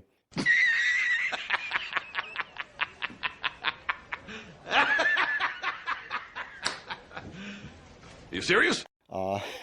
If the masses have a mass media speaking in wild, crazy, unchecked ways, then on the one hand, that's freedom, but on the other hand, that's chaos. The problem really, and the element, the aspect that I want to draw out is academics being out of touch, Harold Bloom being out of touch, and they have so much learning and so much affectation, but these affectations, they think they're able to identify with either the working man or the marginalized minority. They cannot. They think they're able to vote for the interests of everyone, and yet they've pretty much voted in the interests of hardly anyone. You see this affectation when Harold Bloom, in the interview, 3-hour book TV interview, he talks about his love of the New York Yankees. And that's a red flag right there. I don't care who you're talking about. I don't care what the matter at hand is. If someone likes the New York Yankees, that is a red flag. That is a red flag. And Footnote. All sports ball fans are kind of this way, but the New York Yankee fans in particular seem to have been like the vanguard of the sports ball NPCs. And I know that they have a storied history. My father and my grandfather were both Yankee fans a long, long time ago. And I guess if you're from the area back then, it was something like a real culture, but especially in the last 30 years or so, the New York Yankees in particular kind of always seemed extremely NPC to me. End of footnote. He talks this up. He tries to make it seem like this is an aspect of him that makes him just a regular guy. And he talks about how when he was a young boy, he saw the Yankees play live at Yankee Stadium. And he says he remembers watching the great, quote, Mr. Joseph Paul DiMaggio, unquote. And just, I don't know if hearing that phrase strikes you the way it struck me. Why doesn't he just say Joe DiMaggio? Instead, he has to rattle off Mr. Joseph Paul DiMaggio. This is what he says, not in a book. He doesn't write this down. He's saying this live, and it's pretentious. It's an affectation. It's trying to coronate in an elaborate way a working class hero. And it's so false. It's an example of the academic trying to bestow a great dignity upon the working man. And it rings so false. And it has the opposite effect. Rather than making Harold Bloom seem like just another Yankee fan out there. It has the effect of drawing attention to the distance between him and any sort of real or hypothetical regular Yankee fan. Mr. Joseph Paul DiMaggio. He doesn't say Joe, he says Joseph. He prefixes it with Mr., and for some reason he gives Joe DiMaggio's middle name. Mr. Joseph Paul DiMaggio, he says, and there's a lot in that. There's a lot in that decision of his to say that man's name that way. But you can see, too, how sports ball, through the century plus now, sports ball has been a way for elites of all sorts to sort of sheep dip themselves, to make it seem like they can relate to the masses, they can relate to whatever the regular people are interested in. Sports ball served that function. The most popular of pop culture did that also. Think of when Ronald Reagan met with Michael Jackson at the White House. You think of how Barack Obama, I think he posed next to a Superman statue, and I think he made a lot of how he liked Star Wars and Spider-Man. Is that true or not? I don't know. I just bought and resold a trade paperback collection of Green Arrow comic books, and the introduction was written by Senator Patrick Leahy of Vermont, this ancient Vermont senator. For some reason, I mean, can you imagine Patrick Leahy, Senator Leahy, reading Green Arrow comic books? I think this collection was from around 2005, maybe. So Patrick Leahy wasn't as old then as he is now. But even so, can you really imagine in the 21st century an old senator, an old lion of the Senate, reading contemporary comic books? I mean, it would be one thing if Patrick Leahy talked about how when he was a kid, over half a century ago, he remembers reading DC Comics. And I'm not even saying that the 2000s Green Arrow comics were bad. I don't think they were particularly bad. I think they were okay, the handful of them that I've read. But it's just so odd. And it's more horrifying if it's true. It's more horrifying if Harold Bloom actually thinks that he is just another Yankee fan. You're not just another Yankee fan, and the institution of sports ball is more fake and false than you think it is. I mean, in some ways it's nice, but I think as it's gone on, it's become more and more of a fake thing and a fake rallying point, much like superhero movies are, or at least were. I remember something I wrote 6-8 years ago. I said that the only two rallying points that our culture had, or the only rallying points, it wasn't two, I think it was three, were the biggest sports ball events, which was just the Super Bowl. I mean, I think in the 2010s, the NFL and the Super Bowl, much more so than the NBA or Major League Baseball, I think pretty much just football rose head and shoulders above the others, where everybody knew about football. Everyone cared about that, almost everyone. And so the biggest football matches, Marvel movies, you could say some of the DC ones too, but mostly Marvel, emerged as a cultural nexus. And third would be terrorist attacks. Terrorist attacks bound the culture together when they happened. So did Marvel movies, and so did NFL. And thankfully, we have fewer terrorist attacks. Prior to that, especially the New York Yankees, especially in the 90s and the 2000s when they won so many more championships, they were always this easy, convenient rallying point for people. And if Harold Bloom thinks that he's just a regular guy doing a regular thing by watching the New York Yankees, I don't know how he can't just be continually disoriented. If he reads as much as he read, I would think that the disorientation of watching a contemporary television broadcast would be very strange and very off-putting to someone as steeped in the literary past. Footnote. I know that whenever I would watch TV when I was in college, which wasn't often, so whenever I would either come home and see TV during a vacation or in the rare instance when some sort of broadcast was being televised on the campus, it would be extremely disorienting. I mean, here I am for most of the day holding myself away, reading books or being in classes talking about abstract philosophy or the paragraphs of psychology manuals or whatever. And then you get a glimpse into what the current thing is.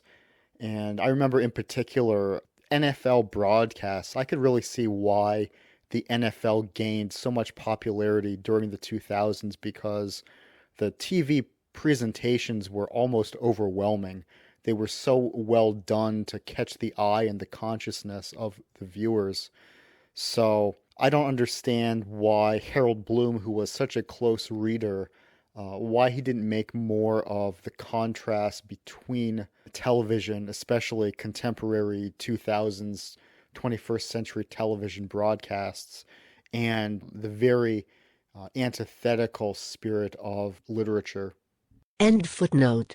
Because of all the things you could do, the literariness of watching a sports ball broadcast is very low. I can't think of anything less literary than watching a contemporary sports ball broadcast. And Harold Bloom doesn't make much of that. He doesn't really say anything about how the sports ball today is antithetical or is very far removed from his other interests. And it's a part of television. It's a part of mass culture. Therefore, it is almost inherently opposed to literary sensibility and tradition in reading. And yet, those distinctions never really emerge in Harold Bloom's thought. And I have to say, too, I mean, I've run him down quite a bit in this segment, and I've run down, your typical quote-unquote liberal college professor down. I've run them down a lot, but the reason for all this is that they're very they want to be good, but they are and they need to cling to something to have a sense of identity, to find a sense of I'm a good person. And this is why, I mean, the quintessential act of this has always been, and to some extent remains, the phenomenon of the guilt-tripped children of the bourgeoisie becoming communists or saying they're communist or saying that they're socialist, or for the white ones, saying that they care about racism, etc. They have a sense of guilt, and they're trying to find their way through the social milieu with an identity in which they can at least say to themselves that they can sympathize with the working class or with the marginalized, and that leads them to professing their love of sports ball, and that leads them to always trying to vote for the leftmost candidate that they can bear voting for. They try to do these things because they are fishes out of water. They are alienated from the society that they're in, and they're trying to find ways to ingratiate themselves into the larger system. What they don't understand is that the larger system isn't human. The larger system is technocratic and artificial.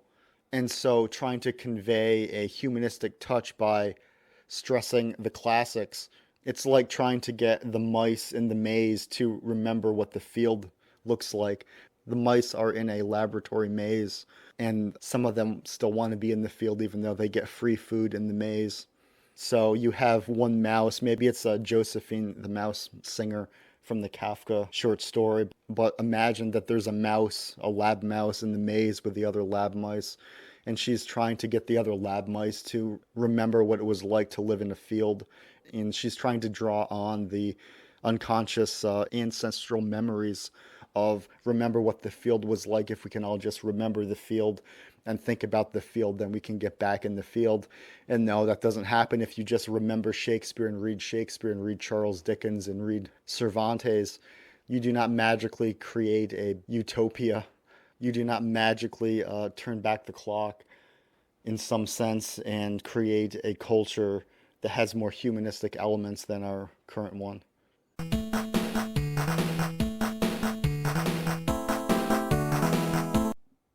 We got to this place because the pillars of our culture were insufficient. Great as they are, great as Shakespeare is and was, it's insufficient. It doesn't stop the techno-dictatorship.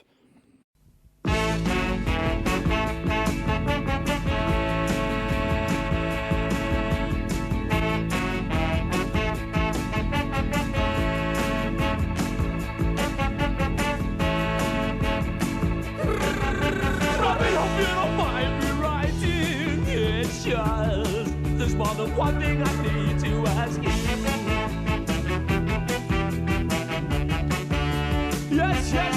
Yes, you're so anti-fashion, so worthless. Instead of dressing down all the same.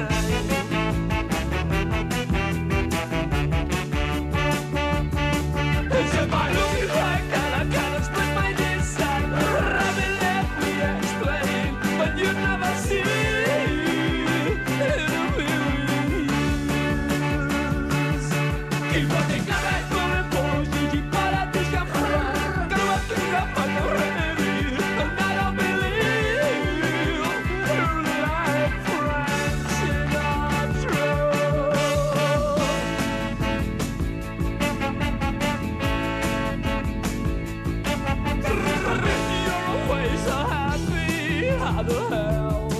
Like a damn patriot. Yes, you're supposed to be so angry. Why not fight? Let me benefit from your right.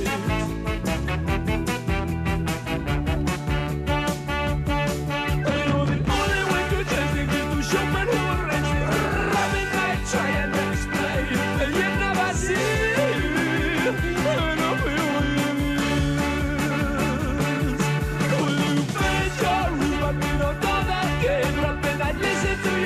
But your logic's far too good on the ways. We've had a minute to my life with your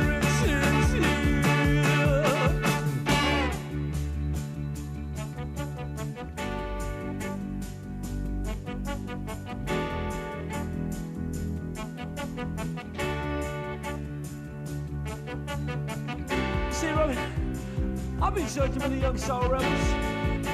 I've been searching everywhere. I can't find them everywhere. Where have you hidden them?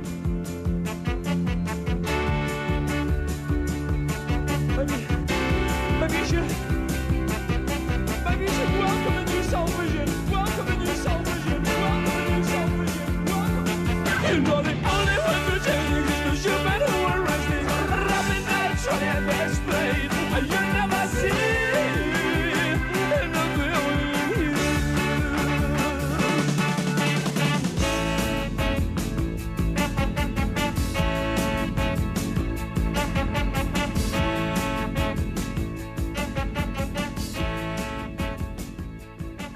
About occult books tonight and how demons are in occult books and in their music and so on. This isn't so with this book. They didn't place a spell on this book because they did not want people to buy this book other than those told to buy it within the occult and within the Illuminati. They're extremely mad because just this year alone they sold several million of them, mostly to Christians, and they don't like that. In fact, they've tried to stop printing it, and people don't want to stop printing it. They're making so much money. The bad thing about it, though, is that since it is written as a novel, it has some passages that I think might belong in Hustler or other places. Maybe out of 1,100 pages, you might count 5 that are this way. You can tear them out and throw them away. They're just stuck in there to hope. They're stuck in there on purpose to keep Christians from reading the book. So if you should get to a passage that is a little something you shouldn't read, just turn to the next page. It'll be over by then, and you can go on with the story. Now, if you don't like to read, skip the first 200 pages. The first 200 pages is exactly the way most people in the world are. They're very boring. No, actually, they're the conspiracy from people in all the walks of life talking about this incident happening and that incident happening, and you know, it's very boring to the fact unless you know that it's the conspiracy that's planning the incidents. It's like reading the newspaper today. You don't really know what's happening behind it. But after about the first 200 pages, 8 chapters, 9 chapters, something like that, it starts showing you that everything that is happening is conspired to happen. And I'm going to give all these things, and I want to say something before I give the rest of the reading list. I'm going to give you the rest of that reading list. I haven't forgotten. Just bear with me. This book was written, as I said, 12 years ago. You will find out that you are reading the front pages of the paper today. The oil shortage that doesn't exist, they state that they destroy their own oil wells, that they hide their own oil so nobody can have it. They state how they destroy the coal mines and shut the coal mines down to shut the electricity down. They state how they cripple the country and no food is grown. It states how they pick and derail trains and so that no trains go. It states how they sink and pirate thousands of ships every year. And this is all in this book that was written 12 years ago. And in the book, they gain control of the world by bankrupting their own businesses. The Illuminati owns most, I would say 99 9/10 of the stores that you walk into and shop and the gas stations you go to. And they are going to destroy them on purpose. They are in the process of buying up over the last few years all the stores they don't own. They bought up Grants, they bankrupted. They just bought up 2 guys, and you can watch for them to go out of business. And they keep in business the ones that they've always owned, and they are going to bankrupt them before long and cripple them and destroy them. And the idea of taking over is to bankrupt the whole world where nothing is of any value and the currency does not exist anywhere, and then come back and solve all the problems.